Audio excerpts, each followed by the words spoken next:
tea, or smoking, all it takes is 5 minutes with Paraswabs. In 5 minutes, you'll see an average of 2 shades whiter teeth, and in 7 days, 6 shades. It's clinically proven to whiten natural teeth as well as caps and veneers. The secret is a tooth detergent that was developed by Dr. Martin Ginniger that lifts stains off of your teeth. Best of all, there's no messy strips or trays that you have to leave in your mouth for an hour. Just swab your teeth for 5 minutes and you're done. To try Paraswabs risk-free, call 1-800-928-7113. That's 1-800-928-7113. I guarantee your bright white smile will have your friends, family, and coworkers talking about how great you look. Try it risk-free today. 1-800-928-7113. That's 1-800-928-7113.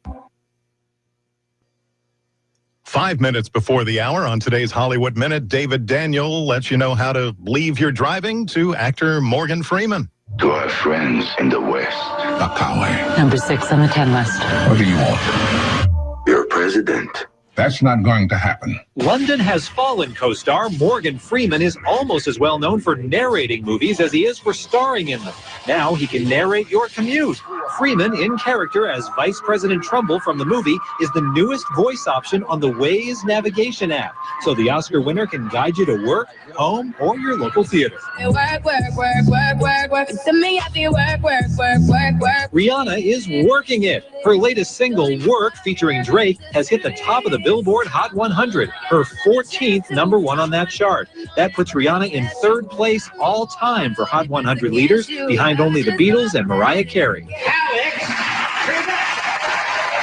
Jeopardy host Alex Trebek is from Ontario, but it appears his countrymen aren't welcome on his game show. New Jeopardy rules rule out Canadians from trying out. In an email, Trebek cites Canadian online privacy laws, though it's unclear just which laws would keep Canadians out of Jeopardy. In Hollywood, I'm David Daniel. 4 now before the hour, Utah twins with twins have even more twins. Here's Danica Lawrence with the story. Allie, do you want to take a peek? Mom, Carrie Bunker, holds up her daughter, Hallie, and her twin brother, Cole, at Timpanogos Regional Hospital. Blowing kisses to their twin baby brothers, Cash and Jace, at the NICU. You could call it twin mania. 5 sets, 10 twins, 1 family. Identical twin moms, Carrie and Kelly, say it's divine intervention. We just feel like these are, a gift from God. Initially, for both of them, it was impossible to become pregnant. We pursued fertility treatments. And they both lucked out. You could even call it twin tuition. She has 4 children, 5 and under, and I have 5 children, 4 and under. I had a boy-girl first. She had the 2 girls. And then we flip-flopped, and she did the boy-girl, and I did boy-boy. So we've got our bases covered. Bases covered? More like a grand slam. Kelly was first with her twin 5-year-old girls, Mikkel and Madison. Then Carrie announced she was pregnant with her 4-year-old twins, Cole and Hallie. Then Carrie also had Sadie, who looks and dresses like her big sister, Hallie. Then came Kelly's big announcement, twins again, Kyler and Kennedy. And then again, with the comeback, Carrie announced twin boys, Cash and Jace. Surreal. It seems like unbelievable. Safe to say my twin sister and I have completed our families, and we are not trying to have any more. Danica Lawrence, Orem, Utah. The International Civil Aviation Organization has voted to ban cargo shipments of rechargeable lithium batteries on passenger planes because they can create intense fires capable of destroying aircraft. The decision isn't binding, but most countries follow the agency's standards. Lithium-ion batteries are used in cell phones and laptops. The batteries can self-ignite, creating fires hotter than 1,100 degrees. By the way, that's the melting point of aluminum, which is used in aircraft construction. TV personality Damon John, 47 today. You see him on Shark Tank. Actress Dakota Fanning, 22. And that's it for America in the Morning for Tuesday, February 23rd, 2016.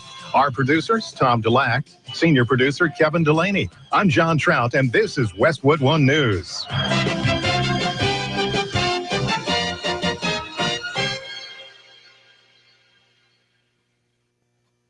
Alex Jones and InfoWars. Weeknights 6 to 9 on iFIBER ONE Newsradio. But they run this hoax. It's the law. No, there is no law. And they all engage in this big conspiracy because they think it's the right thing to do. And then once it starts killing people, they can never admit, oh my gosh, this is a eugenics program. This is a mass public testing program. No. There's no admissions of that. It's just make fun of anybody that talks about it and say that we're going to make everybody sick. That's all over the news now. You're going to make me sick. You take a vaccine. The craziness is returning to the kennel. Wiltshire behind his back with a dribble, and he scores. Got Karnowski to his left, pulls up, shoots, scores, and a foul. Zags basketball from IMG. Corner, Nelson driving baseline and a two-handed throw-down dunk. Oh my goodness, Silas Nelson. From tip-off to the final buzzer. And throws it down with two hands. Follow the action all season long on your home for Bulldogs basketball, the Gonzaga IMG Sports Network. Dave Ramsey helps you handle your money. Weekdays from noon to 3 on iFIBER ONE Newsradio, AM 1030, FM 1033, KMAS Shelton. Here's the latest from ABC News. I'm Karen Chase. Donald Trump is stumping in Nevada, where he predicts he'll continue his winning ways in today's caucuses. Ted Cruz and Marco Rubio are jockeying for second place. ABC's Tom Yamas is in Las Vegas. It's caucus day here in Nevada, and Donald Trump is feeling lucky. Last night, rallying in front of thousands, calling Senator Ted Cruz sick and saying he wanted to punch a protester in the face. Now, Senator Ted Cruz has hit a tough point in his campaign here in Nevada. He had to fire his communications director, one of his top aides, Rick Tyler, yesterday. Tyler was fired for spreading a false report that Senator Marco Rubio had questioned the Bible. Bernie Sanders and Hillary Clinton are fighting for the hearts and minds of black voters ahead of the South Carolina primary. ABC's Kenneth Moten has the latest. Secretary Clinton. In front of more than 8,000 people at the University of Massachusetts Amherst, Bernie Sanders again hit Hillary Clinton on her Wall Street connection. We don't represent corporate America. We don't want their money. Speaking of money, Clinton spent the day fundraising in Hollywood. She was in the middle of Scandal, the set, sitting next to leading man Tony Goldwyn, who plays the fictional president on the hit ABC show. Kenneth Moten, ABC News, Washington. The Uber driver who confessed to the Kalamazoo, Michigan shooting rampage was denied bail and declined to comment at his arraignment. Investigators say his motive for killing 6 and wounding 2 remains unknown. Don't drive angry. It can raise your risk of a dangerous accident. A new Virginia Tech Transportation Institute study finds people who were emotional, angry, sad, agitated, or tearful were 10 times more likely to crash. PBS is launching a new channel called PBS Kids, which can also be streamed live. The company says parents know it makes a difference in their kids' lives. The Dos Equis pitchman, billed as the most interesting man in the world, is now accused of being the least honorable man for not paying commissions from the popular ads. Jonathan Goldsmith's talent agency claims there's nothing interesting about being a deadbeat. This is ABC News. How do most people discover the blends of tea they like? Trial and error. But at Twinings of London, we believe in just trial. That's because we have 9 master blenders traveling the world to find the best teas, spices, and herbs for the perfect balance of taste, flavor, and aroma. With over 50 great tasting varieties, we wouldn't mind if you tried them all. Twinings of London. Teas that fit your every mood. Available at Fred Meyer, New Seasons, Safeway, or TwiningsUSA.com. Hall of Fame catcher Johnny Bench for Blue Emu. I've used Blue Emu products for 10 years. They all have deep penetrating emu oil, but now for those hard to reach places, there's Blue Emu Continuous Pain Relief Spray, made with emu oil and the same active ingredient as the leading pain relief cream. Blue Emu Continuous Pain Relief Spray helps with all my joint pains and muscle aches. Blue Emu Continuous Pain Relief Spray. Take it from me, it works fast and you won't stink. Available at Walmart, Rite Aid, and stores everywhere. Passengers aboard a Carnival cruise ship ran into a boatload of problems. ABC's Tony Marino has their story. Well, it certainly wasn't the happy send-off passengers had dreamed of. Carnival had to reposition its fantasy cruise Monday from Fort Lauderdale to Port Miami due to a propulsion problem with the ship. Then it was delayed several hours due to a clearance issue. Then they had to change the itinerary, causing passengers to miss a performance by comedian Kathy Griffin in Cozumel, Mexico. Carnival said those passengers were refunded for their tickets, and all passengers will receive a $50 onboard credit plus a $25 discount on a future cruise. Tony Marino, ABC News, Orlando, Florida. It's a striking case of life imitating art. Kevin Spacey was the guest of honor at the Smithsonian's National Portrait Gallery to unveil its latest presidential portrait, a painting of him as his House of Cards character, President Frank Underwood. It's part of a promotion to remind viewers that the next season of the series debuts March 4th. Karen Chase, ABC News. Local news is brought to you by Fred Holmes Tree Service. FredHolmesTreeService.com, 427-4489. From the iFIBER ONE News Radio studios, I'm Mary Lynn Foster. The Washington State Department of Health and the CDC have confirmed that a Mason County man is tested positive for Zika virus. This is the first case in the state. The man recently traveled to the South Pacific. The infection is not generally serious for most people, though pregnant women are at risk as the mosquito-borne virus has been linked to birth defects. Jennifer Beria from the Mason County Economic Development Council stopped by Daybreak to discuss the annual luncheon that happened on Friday, where the 2015 snapshot of activities was presented. In the snapshot, it's mostly what we've gone through in the last year. So it talks about the closure of Simpson. It talks about how our community came together. I think that that's probably what's surprised people the most is how our communities come together. It could have been this detrimental thing, but the attitude around it and the welcoming of Sierra Pacific has been very positive. Yeah. So a lot of information in there about the Simpson selling and what the events that happened afterwards, the transition center opening, the Trade Act dollars coming into the support those workers, the 2 job fairs that we had. It talks a little bit about how we divide our time after that in recruitment versus business retention and expansion and new business startups, and our building of resources. The PUD got their feasibility grant to look at their downtown building and if that is a good possibility for a business resource center to put them in a centralized location. Also discussed at the luncheon was the 2015 Economic Vitality Index, which shows that there were no declines in the general taxable sales for 2013-14 for Shelton proper, but there were some big increases in unincorporated Mason County. The last quarter of the 2015 numbers will be added to the index in April, and the report will be updated.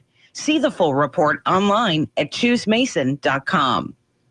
Mason Transit Authority's Christina Kramer says they're hiring. We're hiring for drivers right now, and you do not have to have your CDL to be considered for employment. You just have to be able to get your CDL within the first 30 days. I believe 30 days. I'll have to check my facts on that. We do train to that, though. The position starts at about $14.60 as your training wage, and then after your probation period, that goes up to over $15 an hour. And you're in training for 2 to 3 months, I think, before you're out on the road. We're looking to hire 4 drivers, and we're reviewing applications right now. I believe March 7th is when we'll start the training. Learn more about career opportunities on MTA's website, masontransit.org. For iFIBER ONE News Radio, 1030 KMAS and FM 103.3, I'm Mary Lynn Foster. The Chad Benson Show. How in the world are you going to pay for all that you want to do?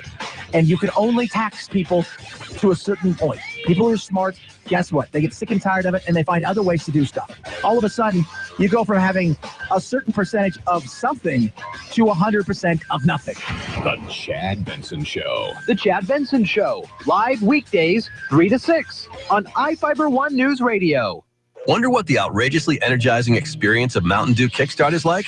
Well, it's like a combo of 3 awesome things. Dew, juice, and caffeine rebooting your entire personal operating system. Mountain Dew Kickstart is in position for consumption.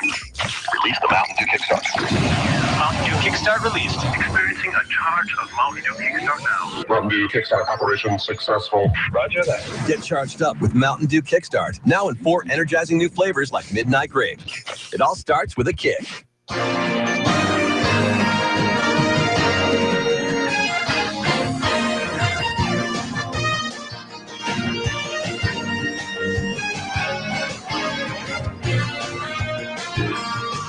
For iFIBER ONE News Radio, AM 1030 and FM 103.3, I'm Jeff Slakey. Good morning to you. Tuesday, 6:09, and checking out sports here. A Florida-based sports agent has pleaded not guilty to charges of involvement in a conspiracy to illegally smuggle Cuban baseball players into the United States. A Miami federal magistrate judge on Monday also approved a $300,000 bail allowing Bart Hernandez to be released pending trial. He is charged in a 2-count indictment involving the smuggling from Cuba of Seattle Mariners outfielder Leonis Martin, who previously played for the Texas Rangers. The bail agreement with prosecutors also permits Hernandez to travel for agent work.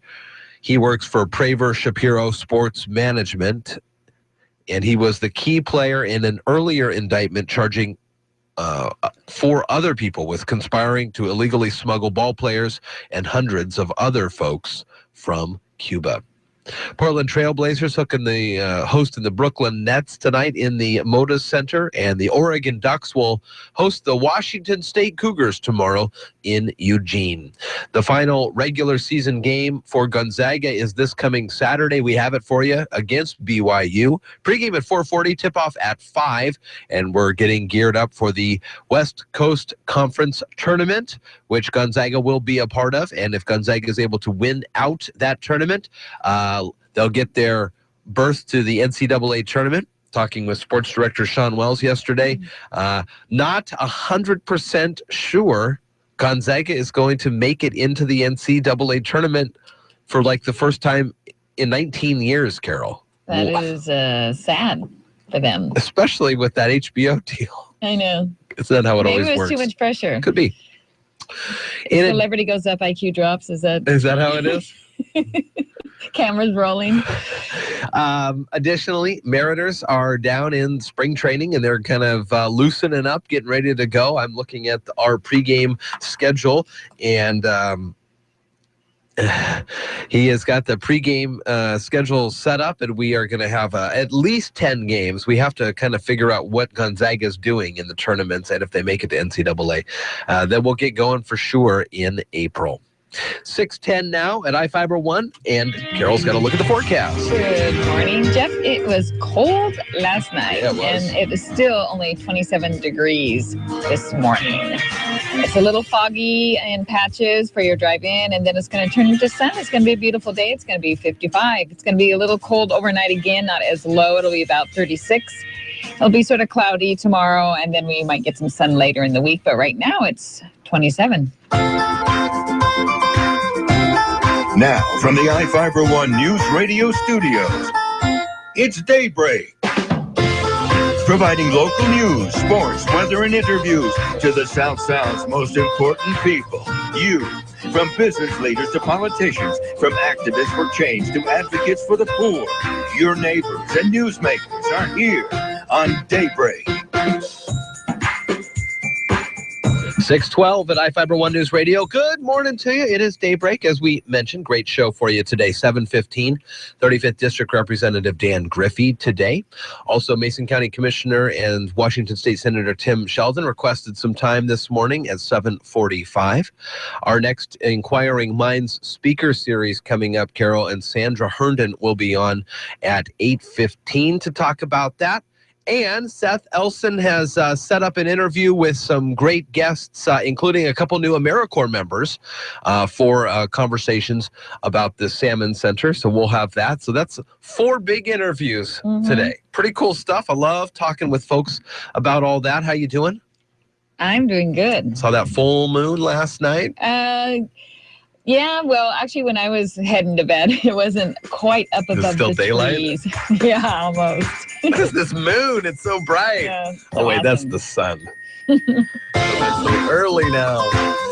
All right, we got some news for you from the EPA about Hanford, and Bill and Melinda Gates wants young people to get involved. Listening to Daybreak on iFIBER 1 News Radio. I'm Ari Wolf with NFL Network Now on the Westwood One Radio Network. The Super Bowl champion Denver Broncos have signed former Browns first-round pick Phil Taylor. The defensive tackle didn't play last season due to a knee injury. The Jets have released cornerback Antonio Cromartie. The 10-year pro finished his second tour of duty with gangrene this past season after playing in New York from 2010 to 2013. He spent 2014 with Arizona. Malcolm Jenkins signed a 4-year extension with the Eagles Monday. NFL Network insider Ian Rappaport reports the deal is worth $40.5 million. The NFL's top draft prospects are set for this year's NFL Scouting Combine, and only NFL Network is there live. Coverage of the 2016 NFL Scouting Combine, presented by Hyundai, starts Friday. Next week, it's the return of Path to the Draft. Which college stars will shine on Sundays? Path to the Draft, season premiere Tuesday, March 1st at 6 p.m. live on NFL Network. This has been NFL Network Now on the Westwood One Radio Network. A Napa guy knows the good thing about an old truck is you can treat it like an old truck, meaning however you want, because the paint job looks best covered in mud.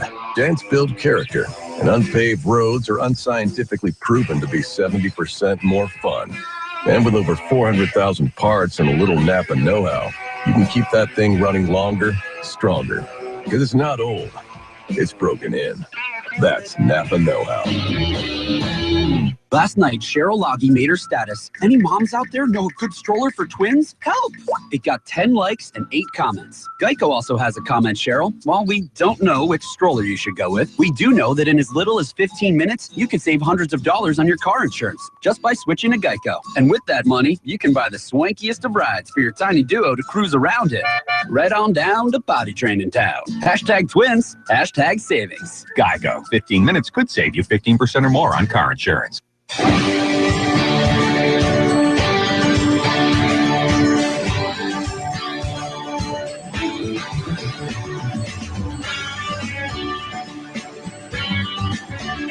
the iFIBER One News Radio Studios, you're listening to Daybreak.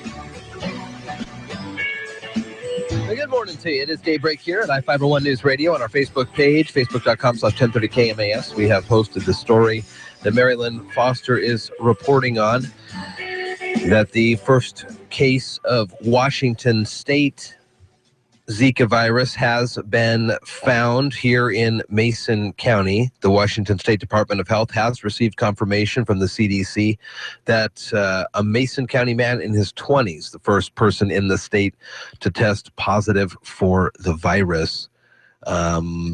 Officials say the man visited a Thurston County hospital after traveling to the South Pacific. And as we have been learning more and more, Zika has been spreading throughout Brazil, but also being transmitted in Puerto Rico, the Virgin Islands, and America Samoa. It is a mosquito-borne virus. Yesterday we talked about Paul Allen looking to donate $2 million, $1.5 in help for prevention, and about $0.5 in research. Research, yeah. So that's what's kind of the latest most local story here. There. Also, we're looking at other stories from around the Northwest, and the EPA is in the news this morning, Carol. It is in the news. It says the uncontrolled spread of small amounts of radioactive waste at Hanford after a November 17th windstorm is alarming. The winds pushed specks of contamination beyond Route 4, the public highway from Richland, out to the wide barricade entrance to Hanford. The Tri-City Herald reports tests found contamination on the public highway. Oh, my gosh. Found no contamination on the public highway. No contamination on the public highway. Oh, either way, though, that is scary. It is sort of just weird. I mean, is it just it's all okay. Like a tumbleweed? Fine, yeah. You know, it's just there and the wind blows it? I mean... Well, it's specks of radioactive waste. I don't know. I mean, you can't see it. Yeah. You just have to wear Geiger counters around, right? Listen to that click noise. That was pretty good. Bill and Melinda Gates want young people to get involved in solving major world problems. I think we all do. Yeah, I think so. Here are the problems they would like addressed. Finding clean energy sources and gender equity for women. In their annual letter on philanthropy released yesterday, the couple calls on the young to be the driving force of innovation and change. Washington state authorities say 6 people have been arrested in an undercover operation targeting suspects who exploit children online. The Seattle Times reported the Washington State Patrol said suspects were arrested in Snohomish County on Sunday after the group made arrangements to meet with undercover detectives. State House of Representatives have passed a bill to restrict broad requests for body camera videos from police while keeping essential footage available to the public. The measure passed following a debate on whether the bill does enough to ensure the privacy of people who wind up on recordings. That's a good point. You see that stuff, and you just, even through passing, I always watch that on the TV shows where they have the blurry. There's always that one guy in the wide shot that needs his face blurred for whatever reason. And I remember at the North Mason being filmed chamber luncheon. No, but Ryan Sperling was there, and he was talking about the crime in North Mason. Well, the body camera subject came up, and Under Sheriff Jim Barrett stood, and he was there, and he spoke about it a little. And the amount of time it takes, because it's basically, you have to go through this in real time. You have to watch every minute of footage to then scrub out what you don't need to do. And it is a very time-consuming process. And with the struggles that we hear about for even the sheriff's office, with staffing and things, it's hard to make sure everybody is right. Well, just doing regular video editing. Oh, yeah, for every minute, it takes a minute. Yep, so it's we need that AI working. For sure we have. So some more state news. The House Democrats released their supplemental budget proposal, which would close several tax exemptions to pay for salary increases of public school teachers. The plan would alter $38 billion two-year state budget adoption in 2015, including directing money from the state emergency fund to pay for needs such as wildfire suppression, which Griffey was working on, and reducing youth homelessness and school construction. Well, we'll have a chance to talk with Dan Griffey here in about an hour to see what else has been happening in the legislature. Amazon increasing the threshold needed for non-Prime members to qualify for free shipping, seeking to add more people to its $99 annual Prime loyalty program. Non-members must now spend a minimum of $50, up from $35, to get free shipping. Members of Prime do not have a minimum, and I've talked. You have this? Yeah, I have Prime. We have this. I thought it was 25. I guess they did up it to 35. Now that I'm reading this. In addition to the 2-day no shipping, there are countless other benefits that they are adding to all the time. They got music that you've listened to, unlimited photo storage, I think. But this Prime deal, this is why so many people are signing up for this Prime thing. And that's why Amazon's having a hard time fulfilling its shipment orders during the holidays. Because everybody's saying, oh man, I'm going to order my stuff on December 22nd. And I want it here in 2 days so I can wrap it on Christmas Eve. And it's near impossible to get all these orders out. Just millions of orders. That's the whole drone thing that they're going to be working on. The sky will be filled with buzzing gnats. So it's kind of like that Chad Benson commercial that we hear, where you find the problem, you don't find the cure, you just find the fix to it. Is that what it is? So the fix for them is to jack up the rates a little, make more people sign up. Then say, we got to have our drones. If you want your stuff in 2 days, we have to have drones. Or we need the whatchamacallit word. A replicator. Replicator. From Star Trek. Yeah. I like that. You're listening to Daybreak on iFIBER ONE News Radio. Satisfy your need for speed this month at Lucky Eagle Casino. Enter our Pedal to the Metal giveaway February 1st through 26th, and you could win thousands in cash or a new Dodge Challenger. We'll have drawings every Friday for prizes ranging from $100 in free play to $2,000 in cash. Then on February 26th, one lucky finalist will win a new Dodge Challenger from Rainier Dodge. Lucky Eagle Casino and Hotel, I-5 to Exit 88, Rochester, Washington. Details at luckyeagle.com. Where you belong.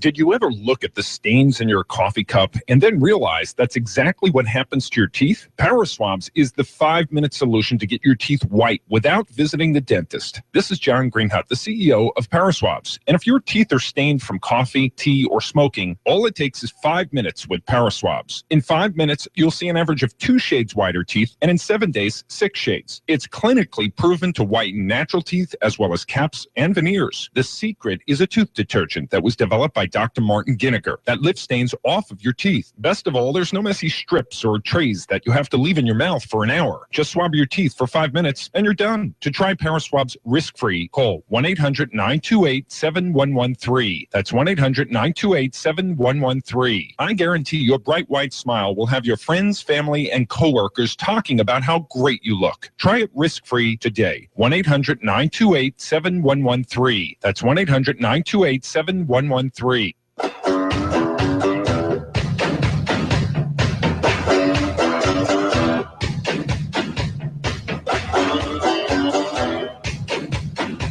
You're listening to Daybreak on iFIBER One News Radio, KNAX. All right, good morning to you. Tuesday here, Daybreak. I'm Jeff Slakey along with Carol Gardner. Good morning, Carol. Good morning, Jeff Slakey. Carol Gardner. Yes, you are. 6:24 here at iFIBER One News Radio. Yesterday, a couple of political notes for you, and Carol's got a fun website to pass along. Republican presidential candidate Ted Cruz announced yesterday that he had asked for his communication director Rick Tyler's resignation. There was kind of back and forth between him and the Rubio campaign, some allegations after Tyler shared on his social media account a subtitled cell phone video that falsely shows Rubio telling a young man that not many answers are in the Bible, but it actually, he says, all the answers are in the Bible. And the guy didn't, Rick Tyler says he posted it in haste, shouldn't have done that. So that was one of the things that's going on. Bernie's mocking Hillary on Wall Street influence. And this is definitely, we're 7 days out from Super Tuesday, and they are going to be issuing these delegates for both sides like crazy town. And it's happening quick. And I would assume that in the next week and a half, so we'll get past Super Tuesday, see how people not to be confused with Fat Tuesday. No, not to be confused at all with Fat Tuesday. This is Super one's Tuesday. Fun and one's, I'm not sure. Come on, Super Tuesday is a great day. So they're going to have all their primaries on Super Tuesday in a week from today, and by tomorrow night or Wednesday morning, a week from tomorrow, well, probably a couple more folks will drop out. Well, Moon should have been next week. All right, you got a funny website to I do. So NBC News decided to do an experiment. They wanted to hear your election confessions. So they want you to tell them what you really think about the election without revealing your name. What are your thoughts on the candidates and how do you feel about the election and the state of our country? And you have 3 ways you can share your confessions. You can call them at the number, and I'll post this on Facebook. You can send a text message to the number, or you can write out your confession, take a picture of it, and then with your, text it in with your phone. They will not reveal any information about you. That's what they say. Which is cracks me up. Except your age, location, and party affiliation, if you choose to provide it. Of course, they'll all have your information, so whatever. But you could share it. No, I got it.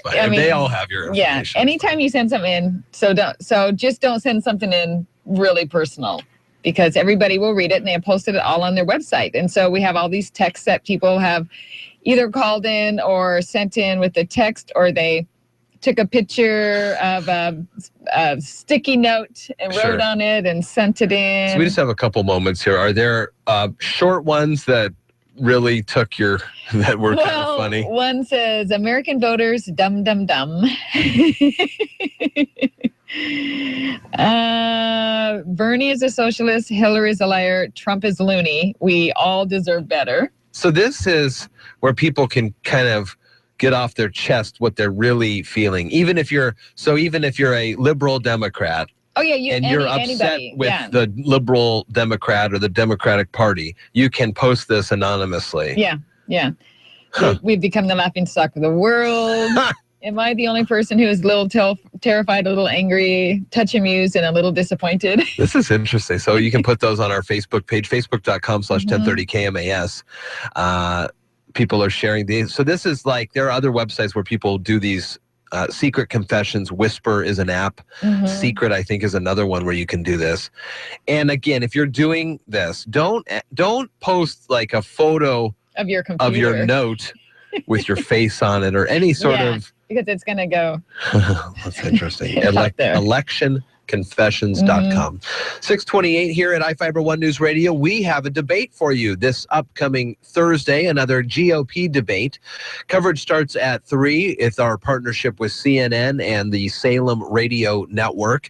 The debate on Thursday with the coverage starting at 3. Handful of folks left. Kasich, Rubio, Cruz, Trump, Carson.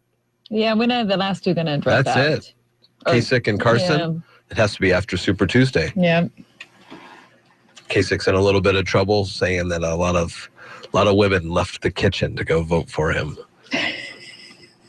Let's let you settle that Was he one in 1956 or something? Yeah, you know, he's off the cuff. 629 at iFIBER One News Radio. Great political happenings here for the rest of the year, and it's exciting, and be a part of the process. We've got the state legislature in session with Dan Griffey coming up in about 45 minutes. Also, some time been requested from Mason County Commissioner and State Senator Tim Sheldon at 7:45. Inquiring Minds, Sandra Herndon will be on the air with us at 8:15 to talk about that upcoming speaker series. And the Salmon Center will be dropping in at 8:45 this morning for environmentally sound. Great conversations coming up all right here on Daybreak. And a good morning to you.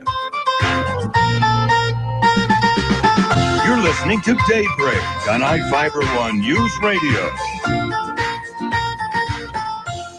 Local news is brought to you by Shelton Health and Rehabilitation Center. Find them online at sheltonhealthandrehab.com. From the iFIBER One News Radio studios, I'm Marilyn Foster. The Washington State Department of Health and the CDC have confirmed that a Mason County man has tested positive for Zika virus. This is the first case in the state. The man recently traveled to the South Pacific. The infection is not generally serious for most people, though pregnant women are at risk as the mosquito-borne virus has been linked to birth defects. Jennifer Beria from the Mason County Economic Development Council stopped by Daybreak to discuss the annual luncheon that happened on Friday, where the 2015 snapshot of activities was presented. In the snapshot, it's mostly what we've gone through in the last year. So it talks about the closure of Simpson. It talks about how our community came together. I think that's probably what surprised people the most is how our communities come together. It could have been this detrimental thing, but the attitude around it and the welcoming of Sierra Pacific has been very positive. Yeah. So a lot of information in there about the Simpson selling and what the events that happened afterwards, the transition center opening, the Trade Act dollars coming into the support those workers, the 2 job fairs that we had.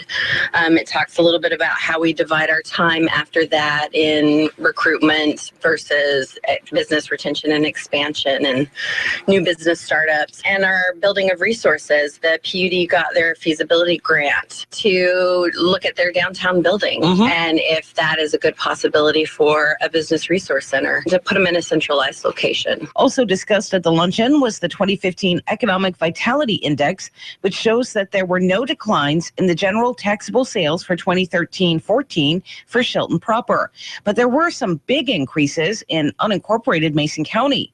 The last quarter of the 2015 numbers will be added to the index in April, and the report will be updated. See the full report online at choosemason.com.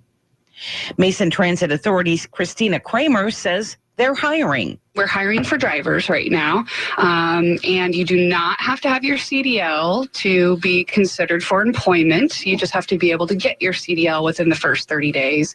I believe 30 days. I'll have to check my facts on that. We do train to that, though. The position starts at about $14.60 as your training wage, and then after your probation period, that goes up to over $15 an hour. And you're in training for 2 to 3 months, I think, before you're out on the road. We're looking to hire 4 drivers, and we're reviewing applications right now. I believe March 7th is when we'll start the training. Learn more about career opportunities on MTA's website, masontransit.org. For iFIBER One News Radio, 1030 KMAS and FM 103.3, I'm Marilyn Foster. Here's a way for you to green up that heating bill of yours. That is, save energy and save greenbacks. Go to archmechanical.com, learn about heat pumps and zone heating. We're talking about heating and cooling equipment and systems designed to heat or cool your home. Listen, if you don't use all the rooms in your home, why heat or cool them? Check out archmechanical.com and learn more. And green up, archmechanical.com. Unfamiliar territory, losing in the fourth quarter. But that's when Steph Curry decided to do Steph Curry things. Hi, everybody. Dave Packer reporting on sports. Over to Draymond Green. Curry curls off a pick. Quick release from the corner and a splash! Curry's fifth three. On KNBR, Warriors beat the Hawks 102-92. Curry finishes with 36 points, 8 assists, and 6 boards. A day after an impressive win over Oklahoma City, Cleveland loses to Detroit 96-88. Cavs guard Kyrie Irving had 30 points in the loss. He left Sunday's game with OKC, and the team said it was because of flu-like symptoms. Turns out Irving had a bedbug problem in Oklahoma. I didn't get any sleep, and we came into the game, and I was freaked out. Then I started feeling nauseous, so it was just a whole bunch of BS, honestly. ESPN reports a trade that would send Reds' Jay Bruce to Toronto has hit a snag. This is ABC Sports. A great ACC matchup Monday night as number 3 Virginia faces number 12 Miami.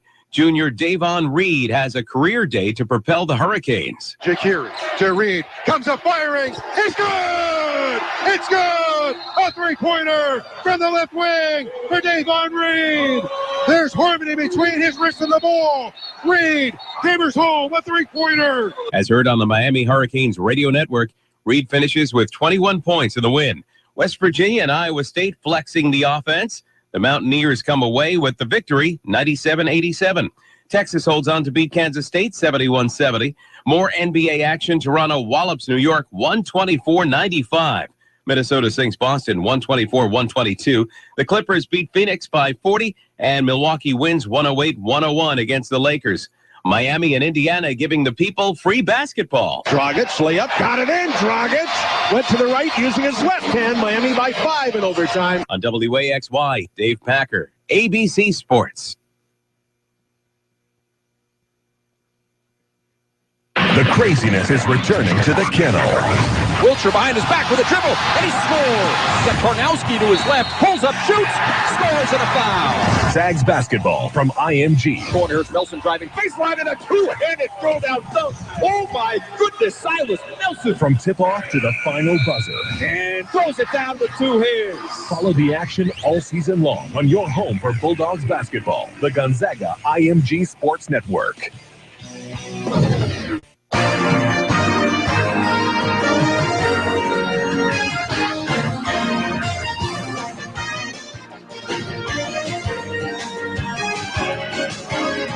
For iFIBER One News Radio, AM 1030 and FM 103.3, I'm Jeff Slakey. Good morning to you. It is a Tuesday. We're checking sports here.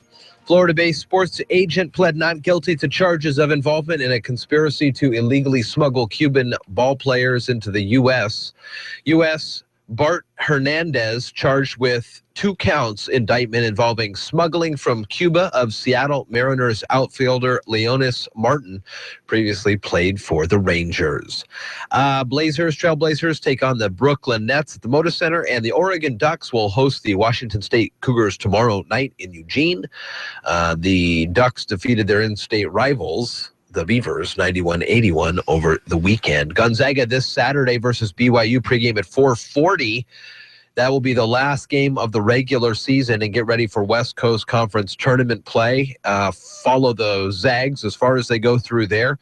Winning that will give them berth into the NCAA tournament. Other than that, with some key losses, they may not make the NCAA tournament this year. Wouldn't that be something? We'll find it out. We'll have it for you regardless here on iFIBER One News Radio. 6:38 now, and moving to Carol here. We'll check the forecast. It's 27 and mostly cloudy.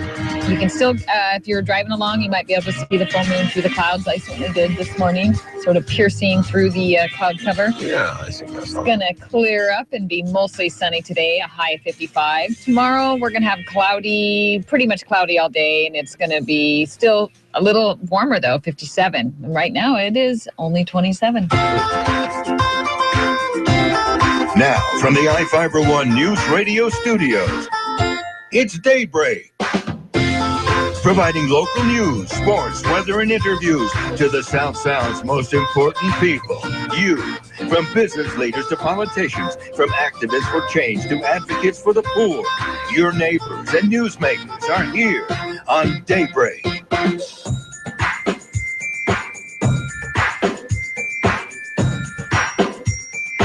All right, good morning to you. 6:39 here at Daybreak. I'm Jeff Slakey along with Carol Gardner. We have got Dan Griffey coming in at 7:15. Yesterday we talked with concerned citizen Tom Davis about some of the things that he has got on his mind regarding the county commission and the adoption to the county code to amend it to allow for meetings outside of the county for potentially county business, but then also county business that involves other counties, right? Does that make about sense? Basin County Commissioner and State Senator Tim Sheldon requested some time this morning, I think, to talk about that on his side of what he was thinking. 7:45. The phones will be waiting for him. They're ringing up the Next Inquiring Mind Speaker Series coming up. Sandra Herndon will be here tomorrow at 8:15, and Seth Elson got a hold of us. He says we got some stuff to talk about from the Salmon Center, so he's going to bring in some new AmeriCorps members at 8:45. You find that John Kasich, we talked a little bit about Kasich just before the break, and Ben Gittleson reports on this story, and Carol has an addendum to it at the end. Kasich defended his comments, saying his early campaign stops took place in kitchens and living rooms, and that women have always been key to his success. We have a number of women that play huge roles. Kasich said his remarks revealed he is unscripted. I'll be a little bit more careful, but I'm going to continue to operate with, on a high wire without a net. Traveling with the Kasich campaign, Ben Gittleson, ABC News, Charlottesville, Virginia. So he looks like he's trying to walk back some of these comments. Yeah, he said it was, taken out of context, but way back when women were in the kitchen, they got out and, posted signs in yards, because what else could they do, I guess? You don't want to break a nail or anything. What is the deal with this? Does this do anything for you as a woman when you hear these kind of things? Yeah, because to me, they still, pretty much everything that comes out of your mouth comes from somewhere. You still have some thought about it. So he seems a little old school to me. I mean, one woman wrote, "I'll come out to support you, but I won't be coming out of the kitchen." So maybe she likes him. She's giving him a break. But it's just like, move with the times. Most women are not just, there's nothing wrong with hanging out in the kitchen. I love to cook and be in the kitchen. But, our gender roles are totally different in this 2016. Very, very different. Some people cannot handle the fact that life is so different. Oh, yeah. I was reading a really interesting article about, and I face this with Kaiser. So Stephanie works all day, and I work early in the morning, and I'm off in the afternoon. So we'll go out and do things. You're Mr. Mom. I'm like Mr. Mom. Yeah, exactly. Like, what's his face in that movie, Mr. Mom? And so I'll be out at places, and people always look at me like, one, what is this guy doing with a kid? Where's the mother? If he's not dressed proper, well, it looks like dad dressed him today. Or if mom is at the grocery store, this was part of the article I read, if mom's at the grocery store buying diapers, the checker will assume there's a baby in the picture. Says, "Oh, kid, huh? Where are they?" And they say, "Well, dad's got him." And says, well, I hope everything's okay when you get home. Like we're so inept that we don't know how to raise kids. Like I'd rather just sit and watch my NASCAR. Would you? Instead of raising Kaiser. Or no, I'm watching Blue's Clues. So it comes back to you when, you know. Trucks and trucks. How could women sit in a business office and run a company, you know? I mean, come on. That time it goes back. It was just an interesting, well, yeah, maybe a little bit. Listening to Daybreak on iFIBER One News Radio. I feel right at home on JohnLScott.com. Hi, this is Dawn Pinnell from John L. Scott Real Estate here in Shelton. For a while now, I have been saying welcome home and sharing with you some great listings and some hopefully educational and interesting items of riveting radio real estate topics. We're moving our time slot to Friday at 8:55, right at the end of the morning show. I hope you will continue to listen and that you will contact me with any of your real estate needs. I would love to help you say, I'm home. Help create healthier futures for kids when you visit Papa Murphy's all this month. Purchase a heart for $1 now through February 29th. All proceeds support healthy cooking and nutrition programs at a local Boys and Girls Club. Donate today and give kids the tools they need to live healthier tomorrow. You can help over 1,000 local kids in Western Washington learn about fresh and healthy food choices. Doesn't that make you feel all warm and cheesy? Purchase a heart today. From the Boys and Girls Club of Western Washington. And Papa Murphy's. Love at 425 degrees. If you're nuts about peanut butter, why not make it yourself? Hi, I'm Jody Henke. Once you taste your homemade nut butter, you may decide there's no reason to buy it anymore when you're living the country life. Living the country life. Ideas and inspiration for your place in the country. You can find more information on today's topic and from previous shows by visiting us online at livingthecountrylife.com. We'll return to the show after these messages.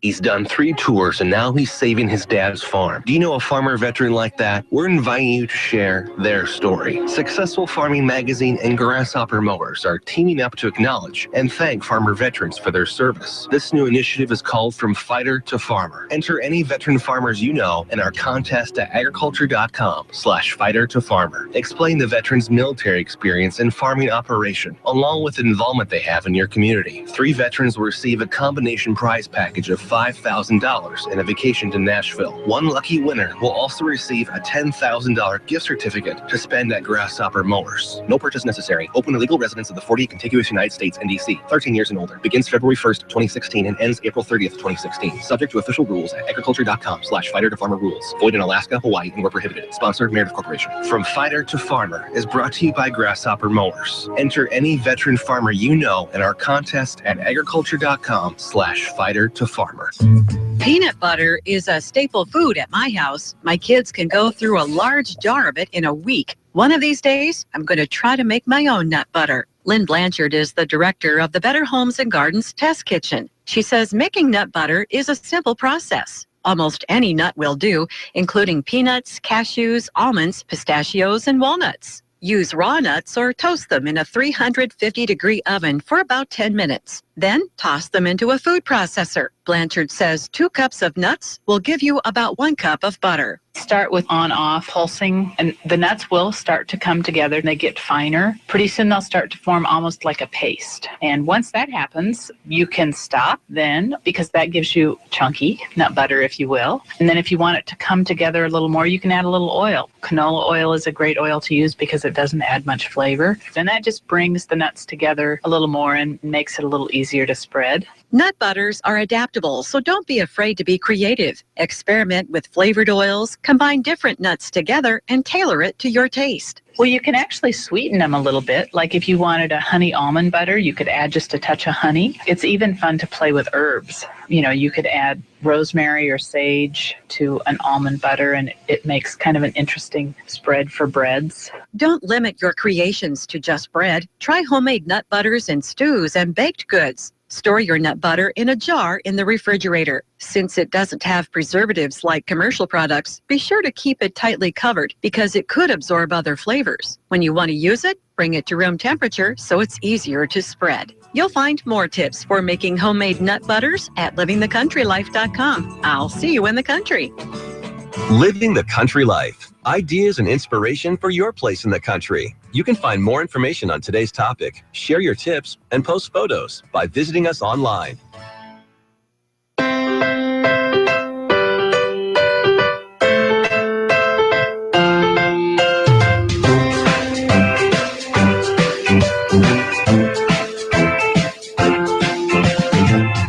You need me to go find you another bread machine. I mean, that's all you gotta say. I'm there.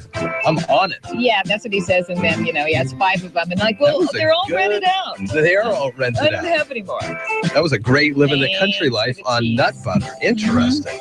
Yeah, you can make pretty much everything. So I bought a Vitamix. We've had a Vitamix forever, and whatever, Vitamix, Ninja, Blend. I don't care what you use. There are certain ones that have more RPMs. They're better than others, and they have these different blades that you can use. One is for liquids, wet blades, and one's for dry blades. And so I'm sitting there at the big box membership store, wondering with the guy who is selling these things. I go, okay. So I'm in the kitchen, and I bake a lot, and I've got a 25-pound bag of flour, and that's kind of what I go through about once a month. And I go, what is before this bag of flour? And I'm having the hardest time going from farm to table in my brain to figure out, well, what was this before it was ground up into flour? I just am not able to see it in my mind's eye. But this thing will grind it up, and it's the same thing with butter. You can make your own butter, and it's so much healthier because there's no preservatives in it. You know what you're putting into the stuff. I mean, you know what you're putting in, so what you're going to eat. That's the key. It takes a lot of extra time to do that stuff from home, but and it can save you money, but you have to buy in bulk and prepare and all that kind of jazz. I went to one bulk place that sells a lot of bulk food, and they have live bees there for honey, fresh honey. That's pretty cool. Yeah, pretty darn cool. 6:49 at iFIBER One News Radio. The Old Farmer's Almanac's coming up in a little bit. We had a great forecast yesterday. It was a great day yesterday, although a little chilly throughout the day of beautiful sunshine. In the sun, it was nice. Yes. But if you weren't in the sun, it's still a little chilly. Marilyn Foster will have a story at the top of the hour about a new Zika case. Carol, you can read the story. And are you concerned about this kind of stuff? What's the story? Well, okay, so state health officials say they've confirmed the first case of Zika virus in Washington state. The confirmation came Monday from the Centers for Disease Control and Prevention that a Mason County man in his 20s is the first person in the state to test positive for the virus. They say the man visited Thurston County Hospital after traveling to the South Pacific. As we know, Zika has been spreading through Brazil and also is being transmitted in Puerto Rico, Virgin Islands, and American Samoa.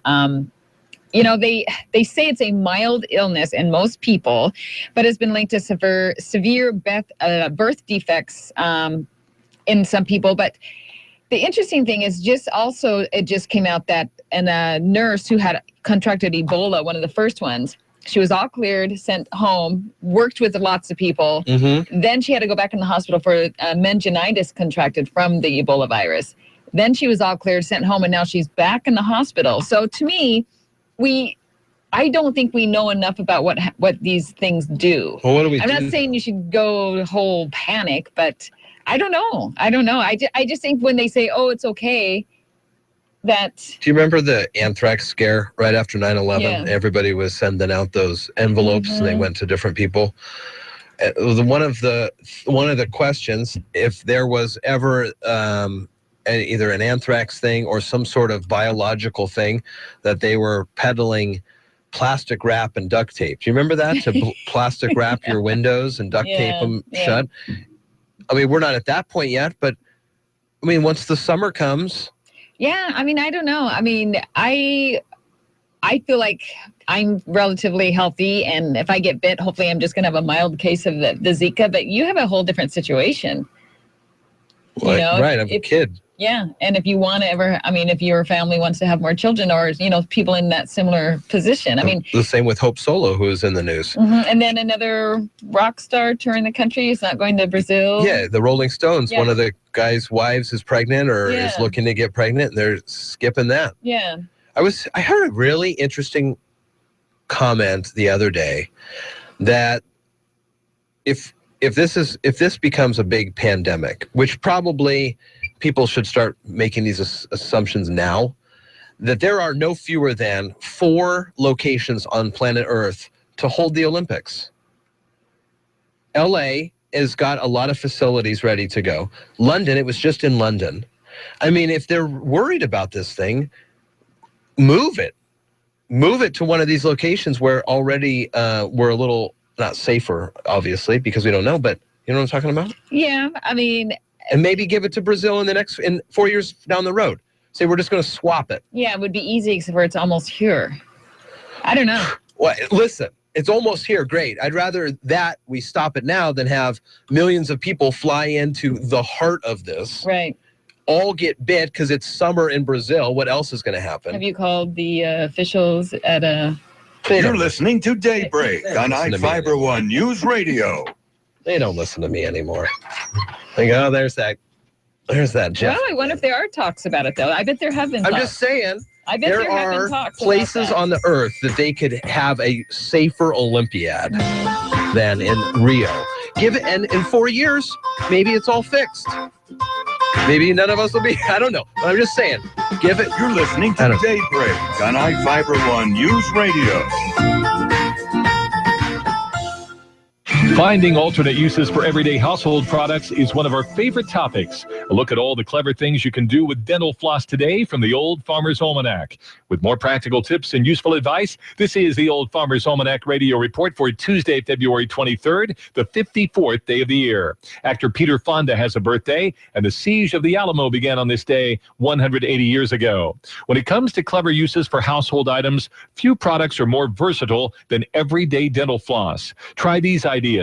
Use floss to cut delicate foods like soft cheese or eggs, or to cleanly remove cookies stuck to a baking pan. Auto hobbyists have used it for years to debadge cars. In a pinch, floss can replace fishing line or can be used as a makeshift clothesline. Got hard to reach dirt between furniture joints? Floss it. Dental floss can also be used anywhere you might use sewing thread. Oh, and don't forget to use it on your teeth, too. There is your Old Farmer's Almanac Radio Report. Learn more at almanac.com. Hi guys, Kat here with iFIBER One News Radio. What if I told you that radio advertising is far more effective than print media? Think about all of your customers driving to work, appointments, or events, all the while listening to the radio. Imagine your commercial airs on iFIBER One News Radio and the customer decides, hey, I'm right by there. I'm going to go check it out. Radio captures you and literally speaks to you and your customers several times a day. This enables you to build a unique message that reminds your customers what you have to offer. Remember, your customers can either drive to you or through you. And here at iFIBER One News Radio, we want to direct customers to you. Being the only talk radio formatted station in the entire South Sound region, we have an entire new market for your business to advertise in. As your sales lady, I take pride in providing your business with the best advertising because I want your business to succeed. So call me today at 360-463-2558 and ask for Kat. You're listening to Daybreak on iFIBER One News Radio, KMAS.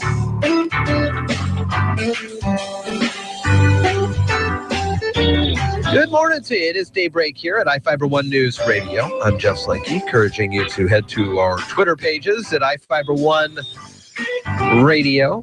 Get a lot of information pushed out there via the Twitter. Had a little crash course in figuring Twitter out the other day. It's actually, if you use it right, it's not that bad.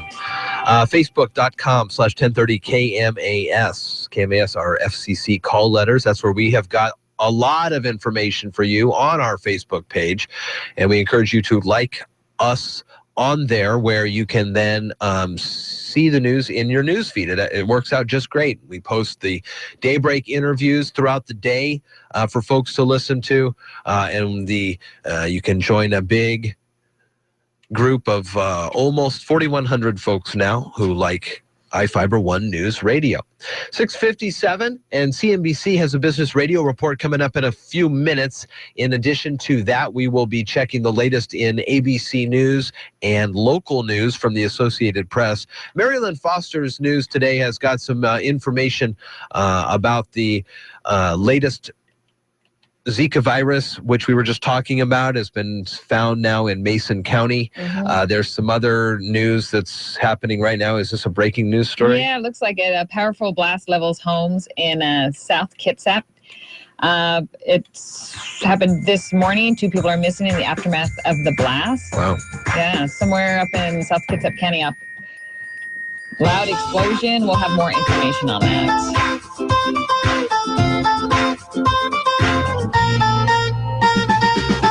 You're listening to Daybreak on iFIBER One News Radio. I'm Chris Maurer, CNBC Business Radio. Stocks are lower. The Dow's down 54 points. The Nasdaq lower by 20. United Technologies confirming it held talks with fellow aerospace giant Honeywell, but merger discussions ended on antitrust issues. Bill Gates is taking the FBI's side in Apple's fight over encryption. The Microsoft co-founder telling the Financial Times he thinks tech companies should be forced to cooperate with authorities in terrorism cases. Some stocks to watch today. Fitbit reporting earnings and revenue that beat analysts' expectations, but the wearable device maker posting a weak forecast. Shares of Fitbit are already down about 45% this year on concerns about increasing competition. And Motorola Solutions, the maker of radio systems and walkie-talkies, beating Wall Street expectations on quarterly earnings, but revenue fell short. Chris Maurer, CNBC Business Radio. It's fun to splurge on nice things, but it's better to get those same nice things at a great value. Like a Honda certified pre-owned vehicle, the best certified pre-owned value in America, and backed by a limited warranty. Let Honda certified pre-owned take you farther. Visit HondaCertified.com and search for local inventory. Honda, start something special. Based on 2015 VinCentric Best CPO Value in America Awards analysis, applicable to 2011 to 2015 Honda model years. See dealer for limited warranty details. Any Napa guy knows, and science proves, the best minivan is the one you've already got. Part kid transporter, part drywall mover. Who cares if the faux wood grain is a little faded? That was a platinum package option in 1987. With over 400,000 parts and a little Napa know-how, you can keep anything on the road. Because it's not old, it's vintage. That's Napa know-how. Tom Hartman is live and waiting your call. Weekdays from 9 to noon on iFIBER One News Radio, AM 1030, FM 1033, KMAS Shelton. Here's the latest from ABC News. I'm Karen Chase.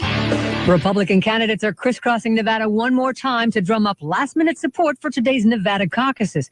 Donald Trump is hoping to pad his delegate lead. Meanwhile, ABC's Alex Stone tells us a second candidate is racking up growing support. On Monday alone, Marco Rubio picked up 14 endorsements from names like former Republican presidential candidate Bob Dole, Utah Senator Orrin Hatch, and Arkansas Governor Asa Hutchinson. Many of the endorsements coming from the establishment wing of the Republican Party as it tries to make what could be a last attempt to pull support toward Rubio before Donald Trump could make a run of states on Super Tuesday. Award-winning director Spike Lee says Bernie Sanders will do the right thing if he gets into the White House. Hillary Clinton got an endorsement from Kerry Washington on the set of Scandal ahead of South Carolina's primary.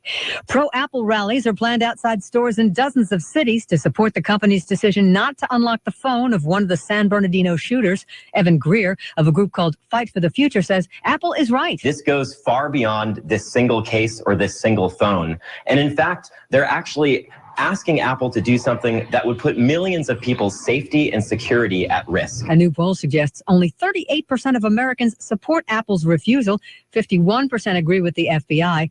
Microsoft founder Bill Gates says the Financial Times got it wrong when it said he agreed with that decision, saying it's a discussion that must be had.